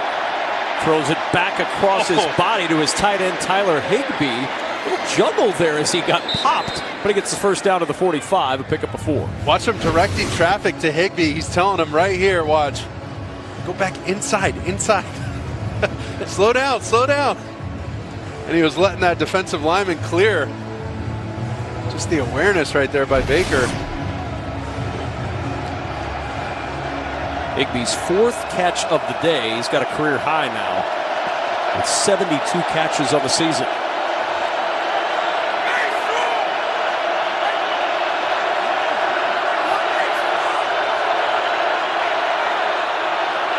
You trying to run it, Reed? Play action pressure up the middle. Mayfield throws on the run, and he finds Tutu Atwell out of bounds at the Seattle 25. Good answer brewing here for the Rams, a 20-yard pickup. These generally don't work out. He's going to go all the way across the field, but they don't work out when you have to break contain like that. Thankfully, Atwell kept on track, on target. That's a much wider catch point for that deep cross. You want to be 18 to 22 yards in between the hash of the numbers, opposite side of the field. That happened outside the numbers because Baker Mayfield had to run for his life. On first down, Akers again, and Akers twists to the 20. Pickup of 4, Alexander Johnson, seeing his first action as a Seahawk after they signed him in late October. He makes the tackle. We just shot the gap there on the backside. A little run blitz. A game Seattle must win to keep their hopes to be in the playoffs alive. If they lose, the winner of Lions-Packers is going to the postseason. Mayfield sweeps the edge, finds nothing there. It was a designed quarterback run with lead blockers in front. Watch this, it just turns into triple option. There's one. Here comes Higbee going around. Baker Mayfield's going to keep it. He's got the option right there to turn it up inside. He gets stretched out to the outside. And that's where the play goes to die. Another huge play for Seattle's defense here on 3rd down and 5. Just to hold them to a field goal would be huge. They're going to have to do it by getting pressure on Baker Mayfield. Let's see. A little late pressure. Mayfield on the run. He just throws this away. He looked up, saw Quentin Jefferson with a bead on him, and just tossed it out of bounds. Seattle gets the hold, but the Rams with a chance to regain the lead. I thought Akers coming out of the backfield. He's got a 3-way go on the option route. Look at, they covered the snag route. They covered the corner. There goes Higbee on the post. Really a deeper in route. And then Akers got gloved. He didn't have anything there. No chance. From 38 for the lead for Matt Gay. Hold down from Riley Dixon, and Gay splits the uprights to give Los Angeles the 16-13 lead. Rams answer. Geno Smith next up. Here's the Coliseum. No, that place well. I went to that last. Yes, you did. Yeah, cool. Yeah, I was waiting for you to call, invite me too, and then you didn't.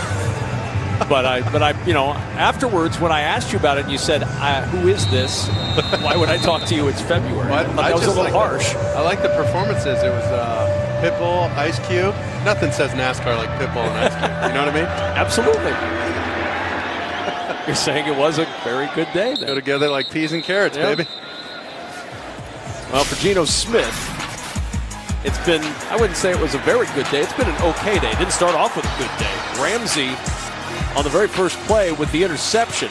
And then Geno getting a little redemption, going deep with a beautiful toss to Lockett for the touchdown.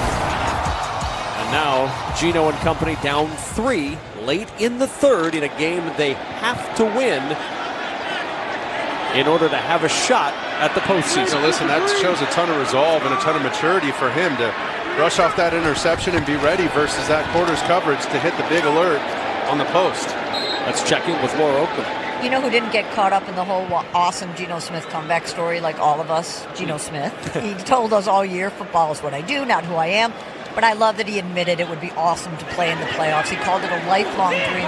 I asked him what would it mean. He answered everything. But in Geno fashion, that wistfulness was very quickly, let's take care of Sunday. Yeah, exactly. He gave that up quickly. He gets a little help from Derek Young here, shedding the tackle of Marquise Copeland, and finally down after a 12-yard pickup and a first down. We turn this play into a big game. Watch the flip right there. Perfect motion timing. And then look at that. Sending Lake right by him, slamming on the brakes, getting up the field.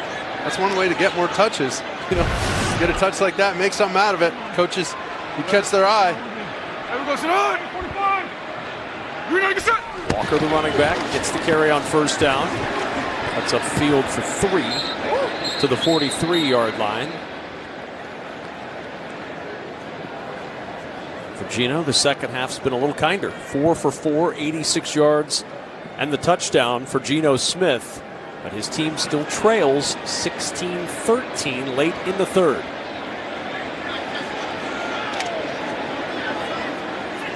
There goes the Ramsey DK matchup here. That's what we want. I think they start yapping at each other again. Off the play fake. Smith looking. Oh, no! That's his second pick of the day for Jalen Ramsey. His 4th of the season. Ramsey plucks it out of the air at the 41. Leonard Floyd with the hit on Geno Smith as he got rid of it. And Ramsey with his second pick of the afternoon, taking it away from Seattle in a must-win for the Seahawks.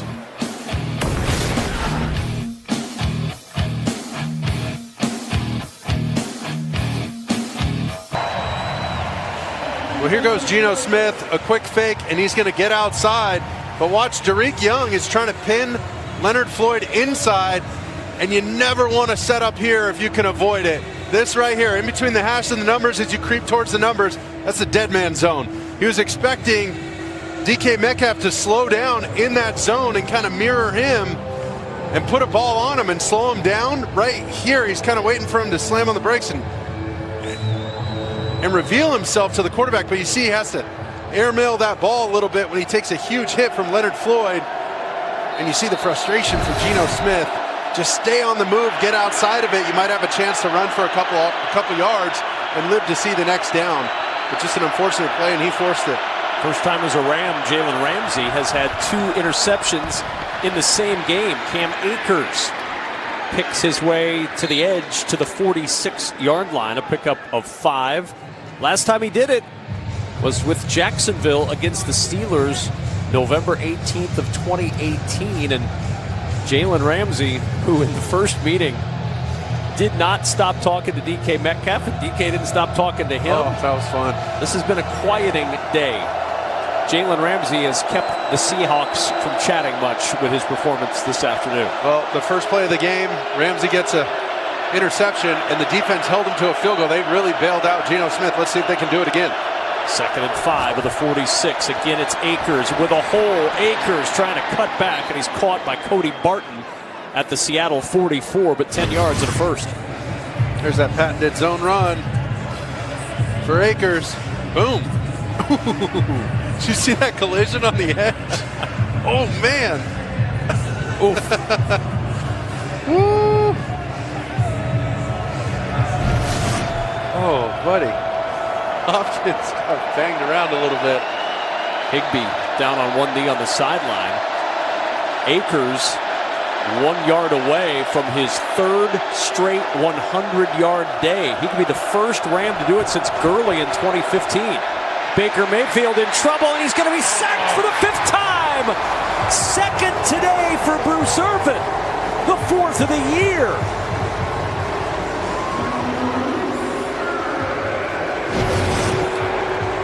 Just a savvy vet move, gets inside and then retraces and runs down Baker Mayfield.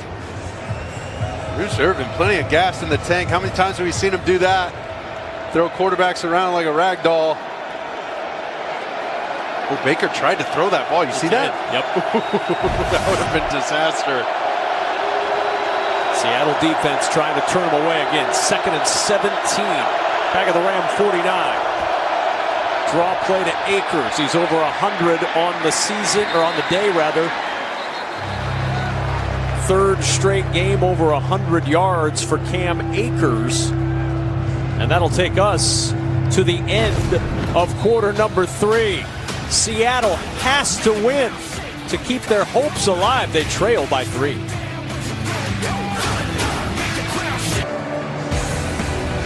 Los Angeles Rams have gotten some terrific play from their secondary. Jalen Ramsey, Troy Hill with a big breakup on a pass intended for DK Metcalf. Ramsey's 2nd interception of the day. And the Rams 15 minutes away from spoiling Seattle's playoff chances and making the city of Detroit very, very happy, because it would mean that the Lions and Packers, if Seattle cannot rally in the 4th, they would play for the final playoff. Are they watching this game? They got to have it on in their deal, have right? to, right? I would think. I mean, you got to warm up a little bit, but can the Rams help their former quarterback in Jared Goff? Because that's what they're trying to do. 3rd and 12. Quick toss to Powell. Powell bumps into a blocker. That slowed him up. He couldn't get around Van Jefferson. Huge. And a 2-yard gain, but the Seattle defense gets the stop, and the Rams will have to punt. They've really answered the bell. After the 2 Geno Smith interceptions, they've come back strong, but watch how quickly they diagnose this, and watch Kobe Bryant. Stays with it, sheds a blocker, keeps his outside contained while attacking. It's exactly what you want. You never want to get circled out on the edge right there and watch a ball carrier go outside of you. Great fundamentals by Kobe Bryant. Riley Dixon will try to pin the Seahawks deep. A short punt, and it'll be down at about the 18-yard line by Quentin Lake. So this is what is at stake today in this final quarter. Sean McVay's team just trying to get a win and close the season, as he told Laura Oakman on the right note. For Pete Carroll, he wants to keep his Seahawks in the hunt. He wants to have something to watch on TV tonight to feel good about. Can he see his team going to the postseason? He can't if they don't rally here in the 4th. Got to rally and come back here. Leave it all out there.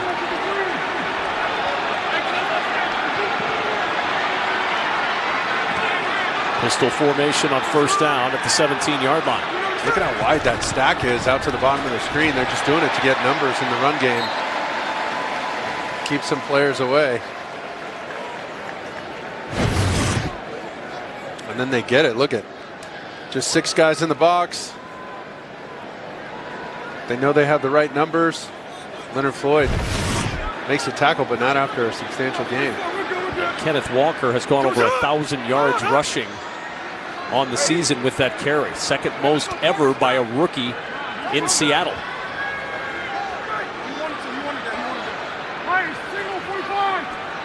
Only Kurt Warner with more. He'll get another carry on 2nd and 4, trying to cut it back. But Bobby Wagner there to make the tackle.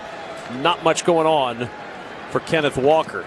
So Walker over 1,000 yards rushing. He's also, as you might imagine, over 1,000 scrimmage yards, joining DK Metcalf and Tyler Lockett. Just the second time in franchise history the Seahawks have had 3 over 1,000 yards. Is that going to be enough offense in this fourth quarter to overcome the 3-point deficit and keep their playoff hopes alive? Tyler Lockett, in his 8th year, still has plenty of gas in the tank. You get DK Metcalf and Kenneth Walker. I mean, those guys are coming back. This is the beginning of something special for Seattle. If they can capitalize today, make a push for this playoff game. Floyd unmolested into the backfield. Dallas with the catch, but Taylor Rapp, who was in the blue tent earlier, got cleared to come back, and Rapp wraps up Dallas. You see Leonard Floyd. He's going to come free. Taylor Rapp has to replace. And Gino with the fadeaway throw. That was dangerous. Dangerous throw. What a snag. By DJ Dallas. Oh, better off to let that one hit the turf. Avoid the hit, and avoid the hit. Brandon Powell, the deep man, 3rd 3 and out today, forced by the Rams defense. Just a poor showing on offense there after a couple good runs.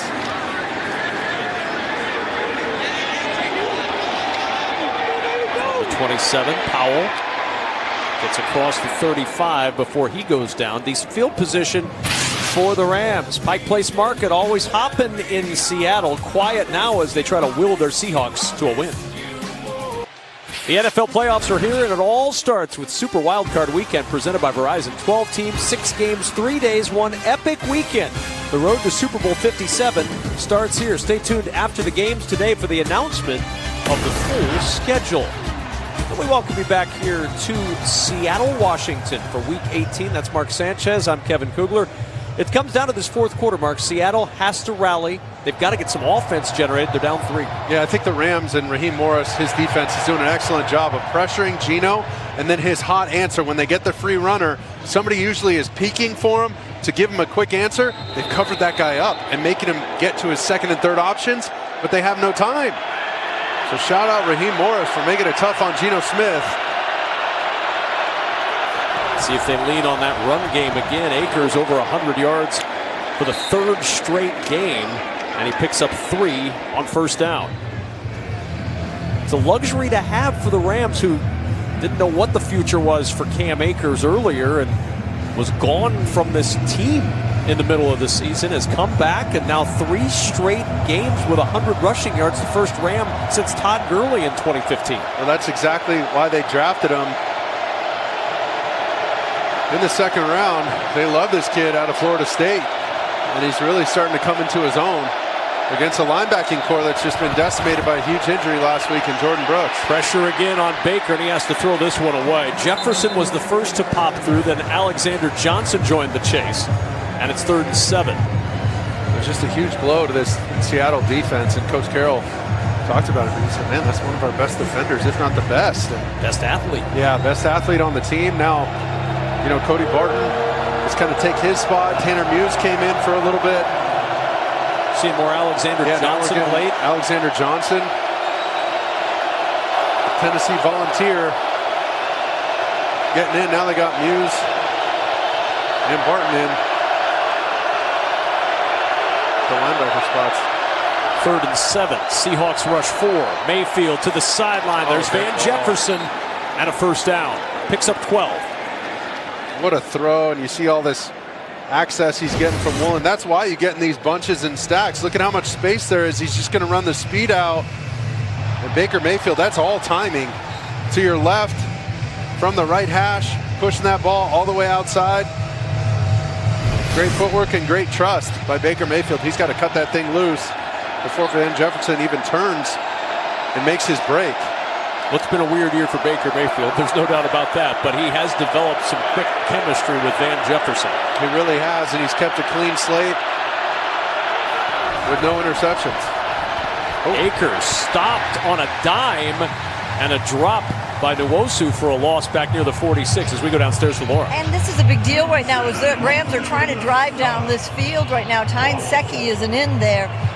He is out right now, questionable with to return with a wrist injury. Also, Tyler Higbee's been in there, but this last drive they were off the field between Tyler Higbee, between Bryson Hopkins. They were both getting tended to. Right now this offense is beat up. Cooper Kupp, they'd like to see him take that headset off and toss that play sheet down and get back out on the field, but they haven't had him since week 10. It has been a team decimated by injury. Second 15 at the 45. Mayfield over the middle, and it's knocked away. Outstanding play by Jackson, taking it away from Van Jefferson. And this is Van Jefferson on a little in route. But Jackson, if you're going to cut underneath that throw, you got to make a play. And thankfully for him, that's a gamble, undercutting that, because if he catches that, he could split and score. Baker Mayfield with the errant throw and Mike Jackson making a pay. On 3rd and 15, airing it out for Atwell, and it's incomplete. Jackson with excellent coverage. And the Seattle defense does it again. Stops the Rams. 9:42 to go in the 4th. Seahawks defense doing their job right now. See if Geno Smith and the offense can figure out a way to put some yards together. Tyler Lockett is the deep man, trying to add a little spark in the return game. Dixon hangs this one up. Lockett waving for the fair catch, and he'll make it to the 15-yard line.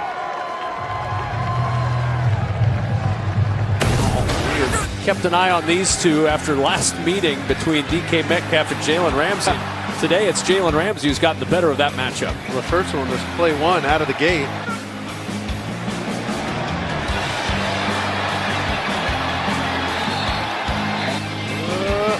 A little talking, and this is the one where Jalen kind of gets lucky.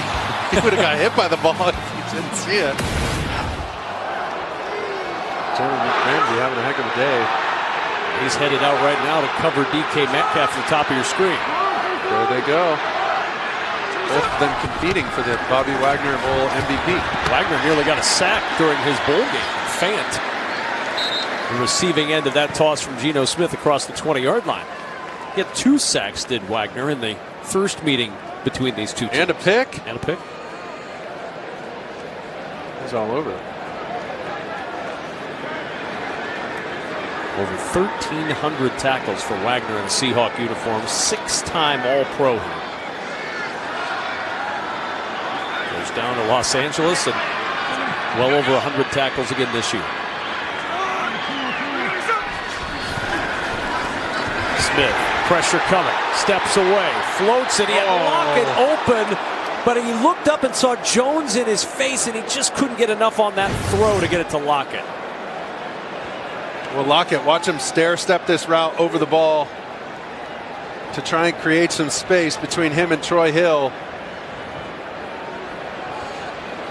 Oh, and that's why Geno might have had that, but he just couldn't quite finish the throw and direct it exactly where he wanted because of Leonard Floyd was all over him.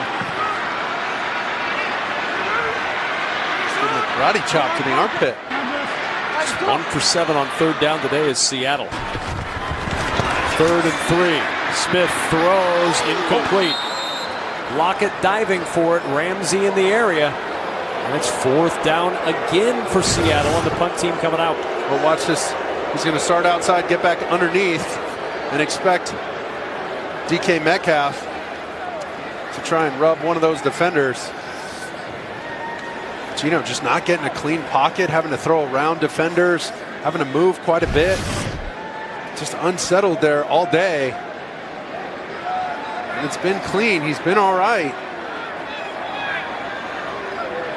They needed to do something on offense there. Last few drives have been. And a flag is down. Dixon got hit. It's 4th and 3, and Dixon went down. Running or roughing, either way, Seattle's going to get a huge break, and the offense will be back out on the field if it is indeed a penalty.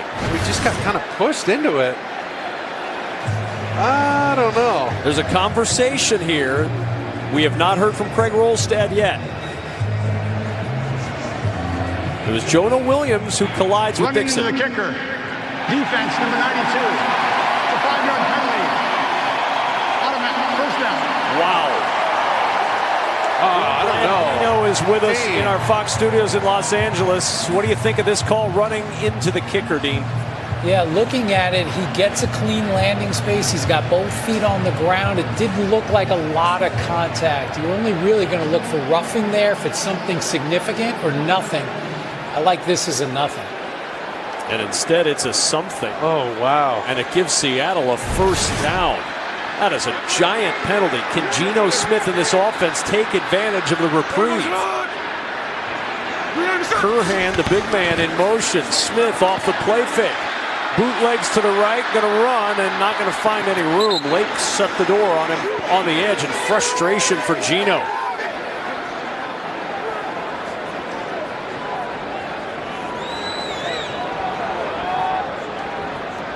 Got to give the Seattle punter some credit there. He really tried to win an Emmy right there, an Oscar or something. Falling down and absorbing the hit. He didn't fool Dean, though. No.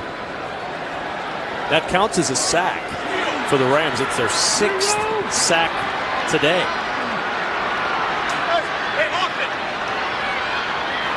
I believe their 4th sack of the day.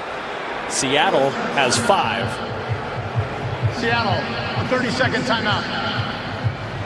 And Geno very frustrated with the offense right now. Watch the reaction.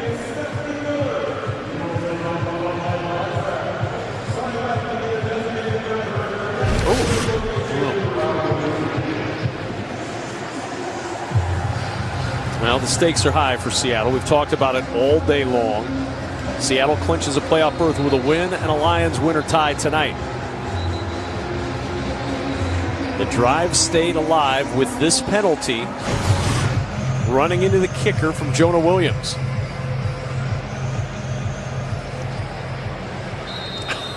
Kind of tried to catch him. Well done by Dixon. Look at that. Oh no, I'm hurt. 2nd down and 11.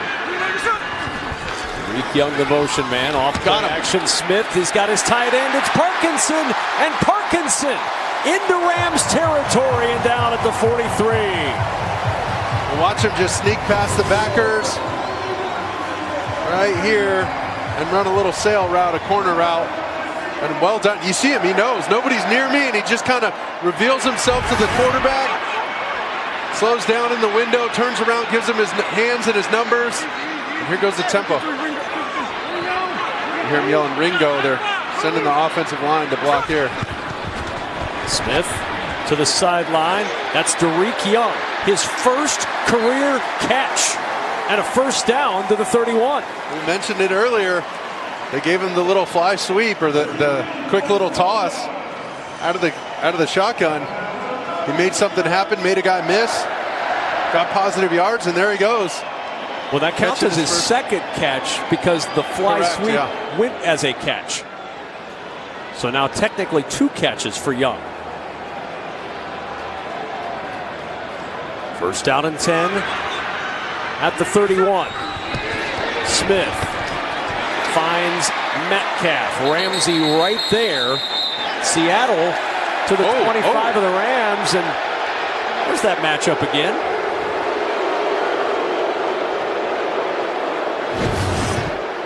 A little late by Jones, but just an isolation route.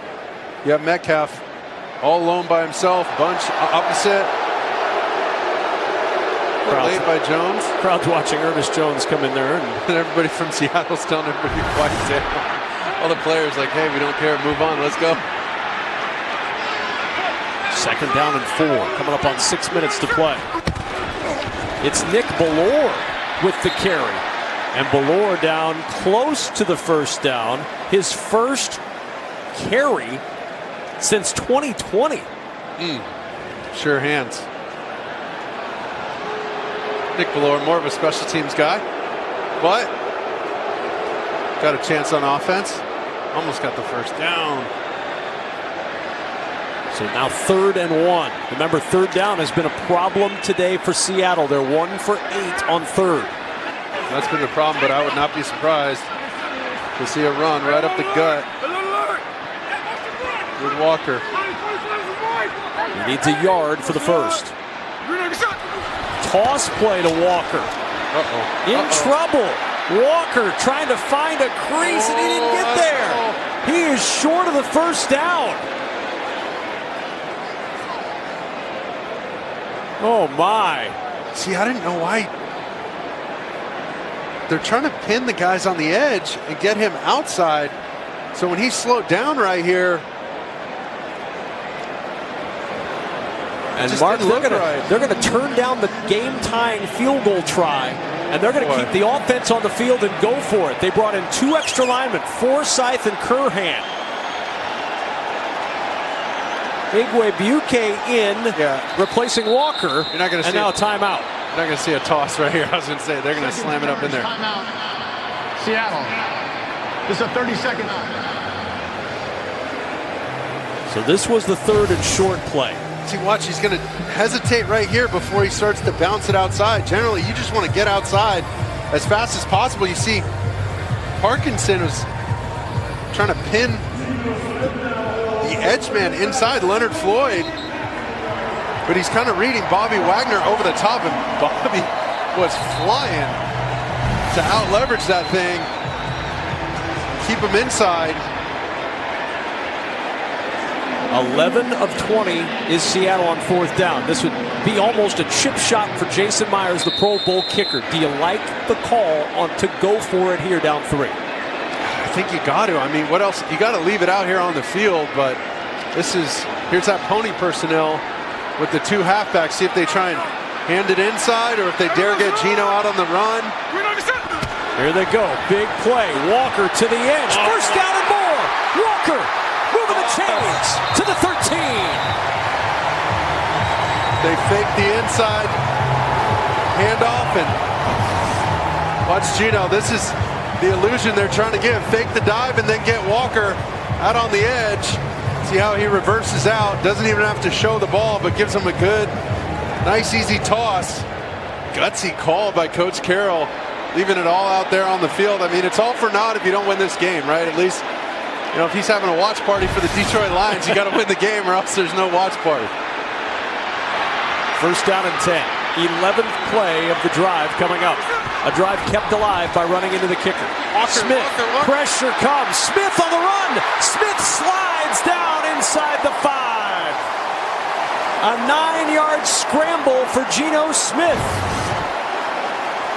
Great awareness by Geno. I thought he was going to dump this off underneath, throw the canine a bone.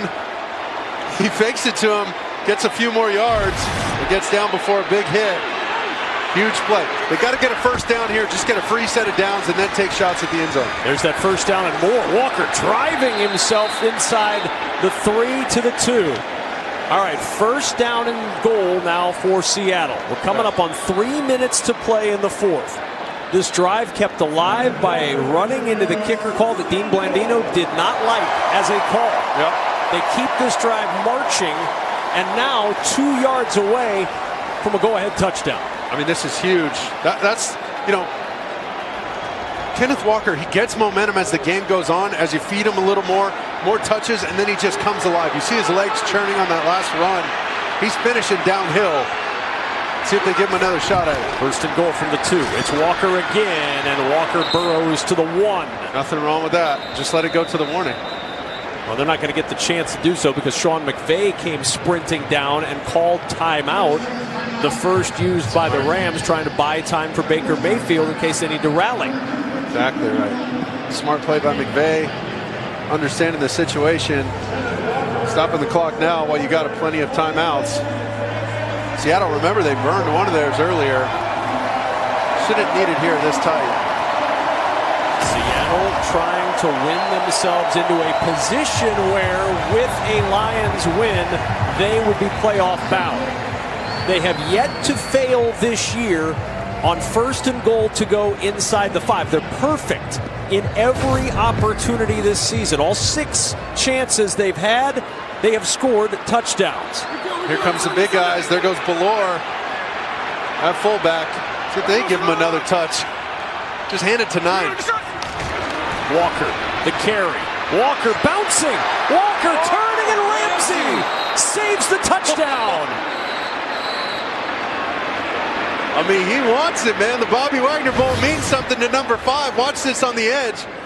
Kenneth Walker can really scoot, and watch Ramsey turn on the jets with that long stride, cutting them off.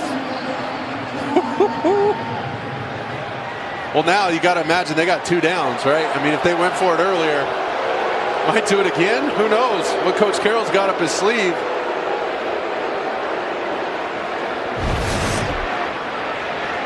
Third down and goal. 2:21 to go in the 4th. And the play clock going to wind down, and Seattle will use timeout.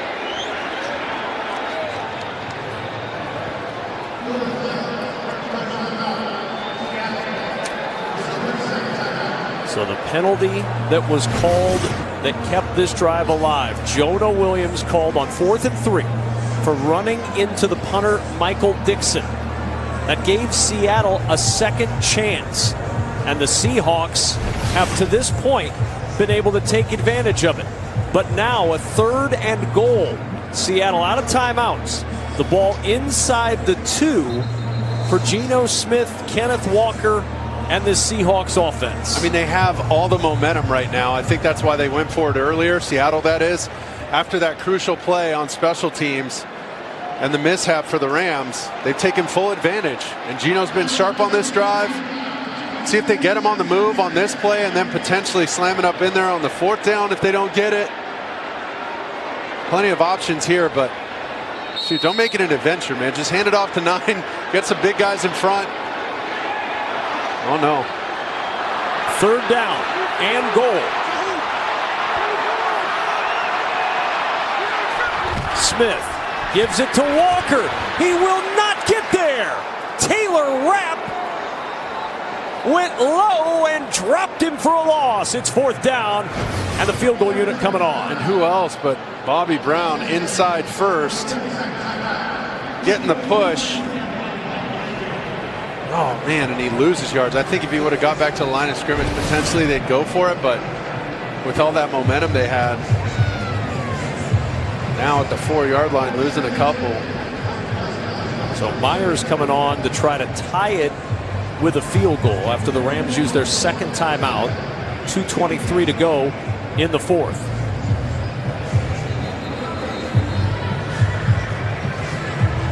Los Angeles still playing awfully hard in this game, and for the first time this season, Seattle on a 1st and goal situation inside the 5 failed to score a touchdown. Gosh, just really an opportunity lost there.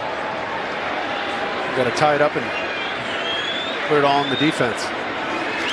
22-yard try is good, and we are tied at 16. 2:19 to go. Seahawks trying to keep the season alive. Historic season for Geno Smith, breaking franchise records for completions, attempts, completion percentage, and pass yards. But Geno Smith wants one more thing. He wants the chance to push his team into the postseason. They could not cash in on 1st and goal inside the 5. A 16-16 game. 2:19 to go. Geno hoping to have one more opportunity with his offense, but that's going to come down to the Seattle defense, Baker Mayfield, and this Rams offense. 2:19 to go. Rams have 1 timeout and the 2-minute warning to try to spoil the Seahawks season. Baker Mayfield's done it before in these circumstances against the Raiders on Thursday night. Shoot. his first chance. He'd only been there a couple days. Goes in and wins the game. Well, that Rams defense under defensive coordinator Raheem Morris has come up big today. Goal line stand, sniffing out Kenneth Walker III. Jalen Ramsey, who's played a whale of a game today, got to the edge and made that tackle. And then on third down, Taylor Rapp finishing him off. He couldn't even get to the line of scrimmage clean. It wasn't on Walker. They got blown up front. Let's see what Baker Mayfield has to say about this one. I thought it was interesting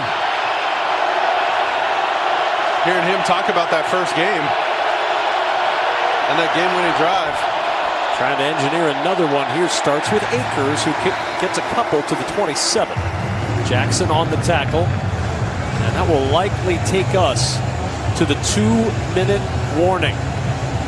Rams 16. Seattle 16. It comes down to 2 minutes in the regular season for Seattle. They need a win to stay alive.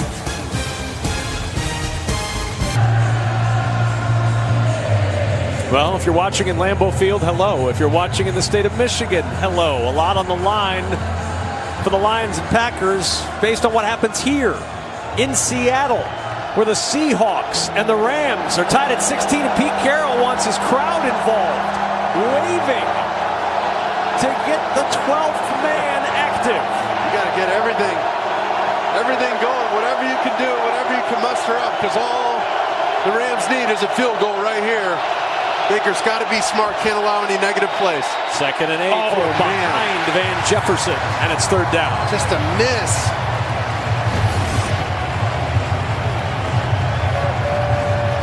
Kind of had a double tap on that front foot, waiting for him to clear and get in the zone. And he just missed the throw. 3rd and 8. Seahawks bring pressure. Baker's in trouble. Able to get away.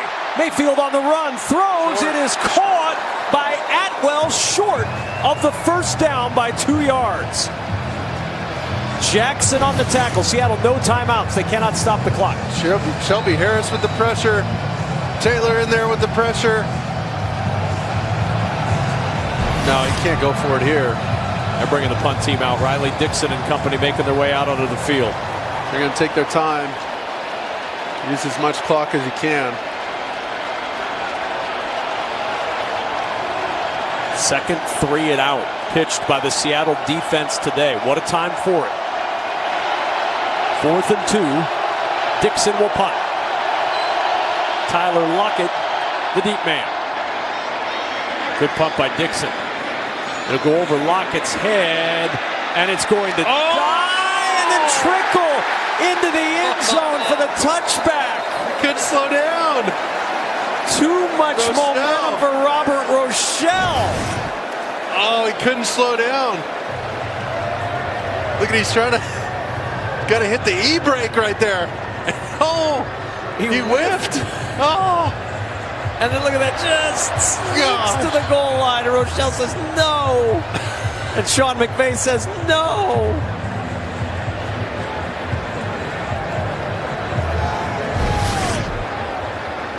So to the 20-yard line, Seattle, no timeout. You're going to have to take our word for it. Yeah, he did say no. Really upset. He did say no. He said no.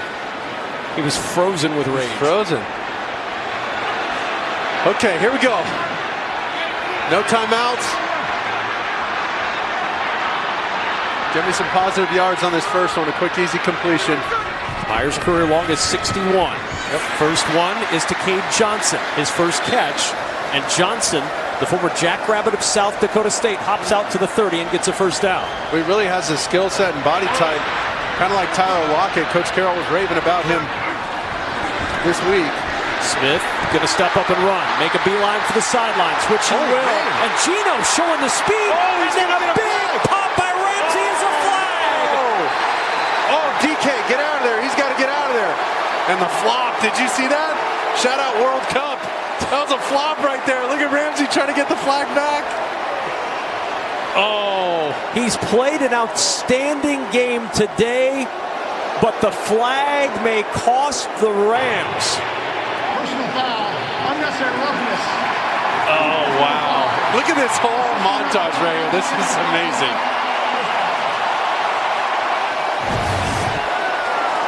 So Geno with the big run. But Ramsey's just kind of standing there. You know, Geno does a good job actually of running into him. Ramsey just stays there. And then Metcalf gets away with one, putting his fingers in his face mask. And then Ramsey with the flop. And he draws the foul. Dean Blandino, what do you make of all this? Yeah, this is a tough one for Ramsey because Geno's going straight up the field. He's not angling out of bounds, and Ramsey's kind of just standing there holding his ground. That's tough. And then Metcalf, when he puts his finger in Ramsey's face, that's a foul too. So there's a lot to work through this. But again, that's a tough one on Ramsey because Geno's going straight up the field. And Geno Smith was still down, but now back up again. And you can hear the crowd chanting, Geno, Geno, Geno. And Pete Carroll, but in the background, you see him cheering on the long run of the season for Geno, 25 yards. Here's the other thing. Geno looked fast. Yeah. I mean, he took off and outran a couple defenders to gain all those yards on the edge. Drew Lock almost coming in for him. I mean, that whole series of events. Unbelievable. No timeouts. 32 seconds to play. I think if you're Ramsey, the play right there is to try and get out of the way, but he's also kind of guarding himself. Could go either way. Here's Walker. Finds a little hole and then is stacked up after a 2-yard gain at the 28. Again, no timeouts remain for Seattle. Clock continuing to run. You got to go. Going to center it here. Geno says clock it. He's got to clock it with 4. Spike this ball. And there's the spike. And that'll bring Jason Myers on to try to keep Seattle's playoff hopes alive. Jason Myers, with one swing of the leg, can eliminate the Detroit Lions. But then everybody in this part of the country becomes a huge Lions fan. Just bringing people. DK, he's got to get out the field. What's he doing? Holy smoke. I mean, he ran back out on the field to go fight Ramsey. I mean, bro, come on. You got the game in the balance here. There's no time for that. 46-yard try, and the Rams are going to use their final timeout to try to ice Jason Myers, the Pro Bowl kicker. He has missed 2 all year. Look at Coach all over him right now, reminding him. Remember, he talked about the epitome of poise. He's pointing at the clock right now. He's saying, look at the situation. It's not that serious. Tighten up, lock in, boom, you see the fist bump. It's so much more important. It's so much bigger than your, altercation with another player right now, right? There's more at stake here. And that's a great lesson for a guy like DK and Coach Carroll. That's his philosophy at work, right? Basically letting these guys be who they are, but at the same time, you got to be able to reel it back in. You got to get back to center, and you got to realize what's at stake. It's all bigger than us, right? We're just cogs in this whole deal. Let's help each other out and be smart. 46-yard try for the win and for playoff life. Dixon the holder. The snap is down. The kick is on the way, and it is off the upright. It is off the right upright. Get out of here. Myers doinks it off the upright, and it's overtime in Seattle. Look at Dixon was waving the ball to the left. Oh, no. Good snap, good hold. Oh, God. Are you kidding me?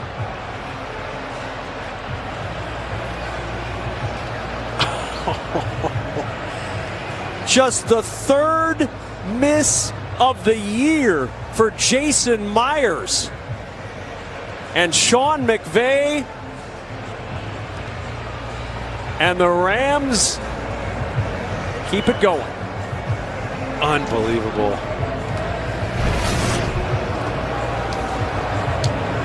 Captains, we will now begin one 10-minute overtime period. Both teams will have the opportunity to possess the ball. Unless the team first in possession scores a touchdown, there's a safety, or they hold the ball for all 10 minutes. Fourth quarter timing rules apply. Both teams are allowed 2 timeouts, and all replays will be initiated from the replay booth. If after 10 minutes the game's a tie, it shall be declared a tie.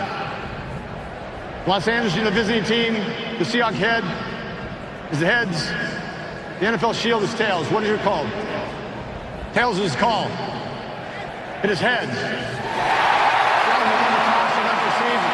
Which way you want to kick? Seattle will receive to start overtime. Best of luck. So Gino in the offense to work when we return. Why? Because this field goal clanks off the upright in Seattle. Overtime next.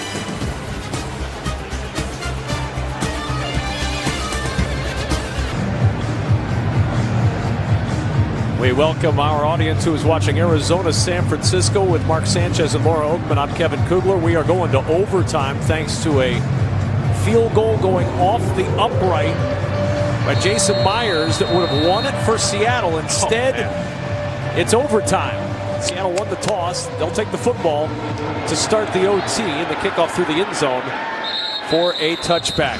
Here's why we're in overtime. If you're just joining us, you're just clicking over late. Jason Myers, as Seattle got into position, had a chance to win it with a field goal, and it's off the upright here in Seattle.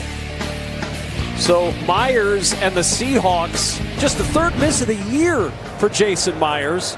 Then they win the toss, and they start overtime at their own 25.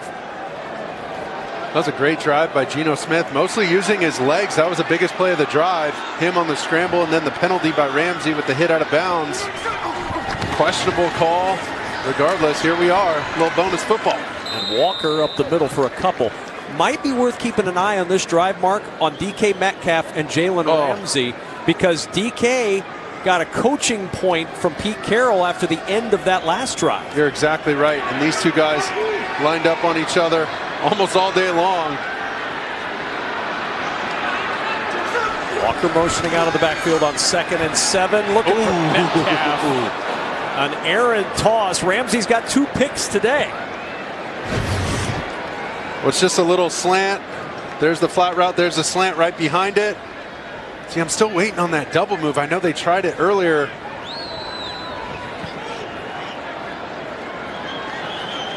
Excuse me, that was the Rams who tried the double move. Seattle still hasn't gone to the well with the double move.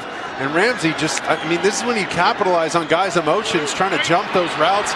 He's gotten 2 picks already today. Getting a little greedy. See if he'd bite on one of these and end this thing, put the nail in the coffin and walk off. On 3rd down. Pressure coming. Geno flush, and he has to throw it away. Rams defense does it again. Bobby Wagner with the heat. Wait, and he it's didn't, 4th down. look at McVay. He's screaming at the ref because this ball did not get past the line of scrimmage. Good point. Let's see if he's still in the pocket. And Sean McVay wants to know why that's not intentional grounding. Dean Blandino, does Sean McVay have a point here? Yeah, it's got to get past the line, no? Does have a point. Geno does get out of the pocket, but the ball has to enough. make it back to the line of scrimmage. And it did not, and there's no receiver in the area. All right, Dean. Remember the last time they had a 3-and-out, there was a running into the kicker call. This time Dixon stays upright. And they're trying to set up the return. Brandon Powell from the 20, tripped up at the 25-yard line. Really good coverage by Derek Young. How about Derek Young? He's got 2 catches, 2 crucial catches to get first downs, and then a big play on special teams. He's making a case for himself. Should this team continue in the postseason, he's ready to be a part of it. He can handle the stage. He can handle it. What a day for him.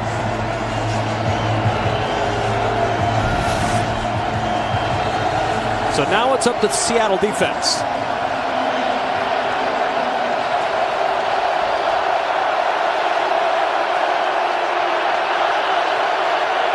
First down and 10 at the 26-yard line. Baker in trouble. He tried to hand it off, and instead Shelby Harris blows it up along with Uchenna Nwosu. Well, watch Shelby Harris penetrate immediately. Powell's supposed to get that ball back underneath that little trap route. He's going to fake the toss, and then there goes Powell. Baker just tucks it again, and the crowd's all over it. It's getting loud. Seattle is eliminated with a tie and a Washington win. Washington's leading Dallas 26-6. A file that away for later in the OT. Second down. Mayfield going deep. He's got Van Jefferson open, and it's intercepted. Quandre Diggs out of nowhere with his 4th pick of the year. Oh, just too much air under the ball. I mean, that thing went over the Space Needle down the street. I mean, geez Louise, he's got to cut that thing loose and take some air out of it, throw it right at him. And watch, he's just going to run that deep corner from the inside slot. He had him all the way, either flatten him off to the sidelines or launch this thing, and it gets caught around the 20-yard line. You see Van Jefferson having to slow down. What a catch by Quandre Diggs, and then he goes taunting the team right in front of him. The mascot's fired up. Everybody doing the... Isn't that the Angels in the outfield deal? Where That's the Seahawk. Oh, that's right. Yeah, that's right. They are the Seattle Seahawks. Thanks. You're welcome. First and 10, 36. Oh, and we've got a whistle and a timeout used by Seattle. So we saw Diggs going up the sideline at the Rams, and you mentioned it, letting the Rams know. Dean Blandino, that usually gets a taunting call. It usually does. It's always been directed at the opponent, the bench area included, and you're going to see Diggs make the great play, and then he's clearly going to point the ball at the Rams players. Oh, Bobby Wagner. That's taunting. He pointed it right at Bobby Wagner on the sidelines, but no flag comes in. And the former Lion may end the Lions' hopes with that interception. that was just an incredible catch. Over the shoulder, Willie Mays-esque.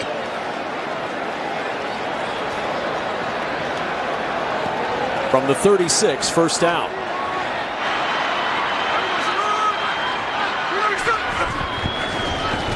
Smith in the pocket, deflected and incomplete. He wanted Metcalf. Taylor Rapp was there, and Gino tapping his chest. On some of these shallow crossers, you got to be alert for those lurking zone defenders. Watch Taylor Rapp. With the hit on him. Last time he took the bigger end of that hit there. This time he delivered the blow. Smith looking, finds Lockett. Lockett with Wagner chasing. That's a tough cover for Bobby Wagner to try to chase down Lockett. And he gets him at the 47 to pick up a 17. Well, it's just another shallow cross. And you see when they pressure like that off the edge, it forces Bobby Wagner to cover those crossing routes over the middle. By vacating a defender, Bobby Wagner's put in a tough spot. And there goes his old teammate right by him. Kenneth Walker, nice move to the sideline. And Walker knocked out by Quentin Lake in field goal range at the 26 of Los Angeles. Well, this is just single back power out of the backfield. Watch, they're going to pull the guard like this. He takes the end. Well done. Parkinson gets the pancake block. He's been all over it today, blocking for Kenneth Walker, and you see the speed once he turns it on and gets a little breathing room. Walker again. Walker down to the 25-yard line. Run it all the way down. You got a field goal, wins it. Run it another couple times. Seahawks win it with a score. That one miss is why we're in overtime. It's why Week 18 has been extended in Seattle.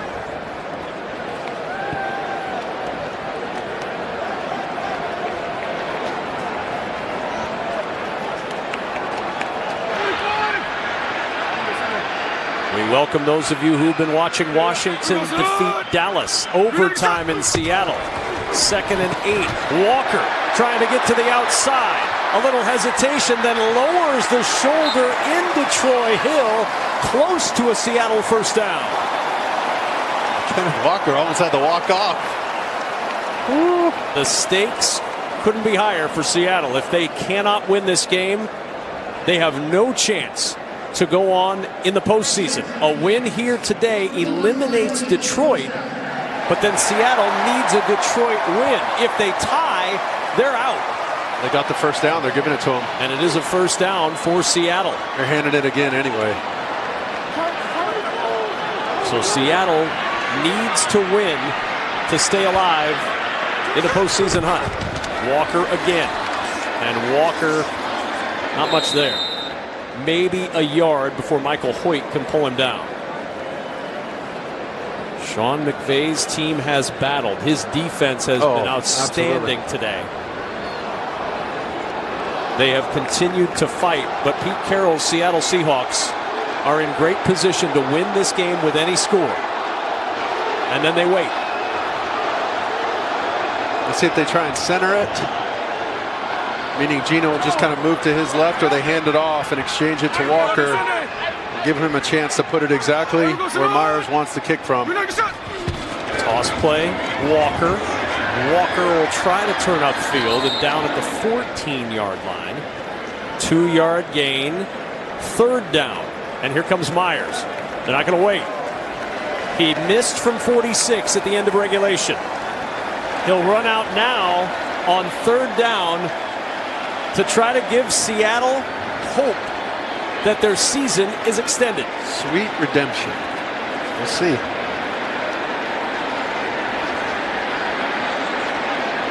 This from 32 for Myers. And timeout. Burn the timeout, yeah. So this is what has set us up to this point for Seattle. At the end of regulation, Myers off the upright, no good. That sent us to overtime. But then the Seattle defense gets it back. And the former Lion, Quandre Diggs, doing his level best to help eliminate his previous team, the Lions. A win by Seattle eliminates Detroit, but then Seattle needs Detroit to go out and beat Green Bay so that they can go to the playoffs. And as Laura Oakman told us, hardly anybody on this team plans to watch that game. Where's the watch party? Field goal try from 32 for Myers for the win.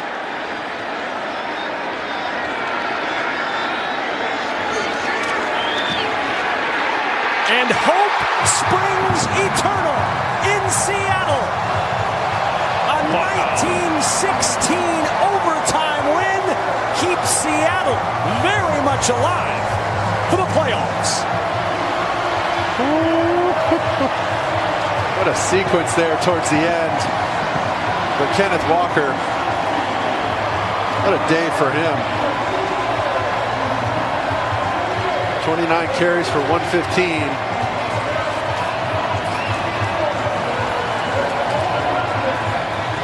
Geno Smith coming back from 2 interceptions.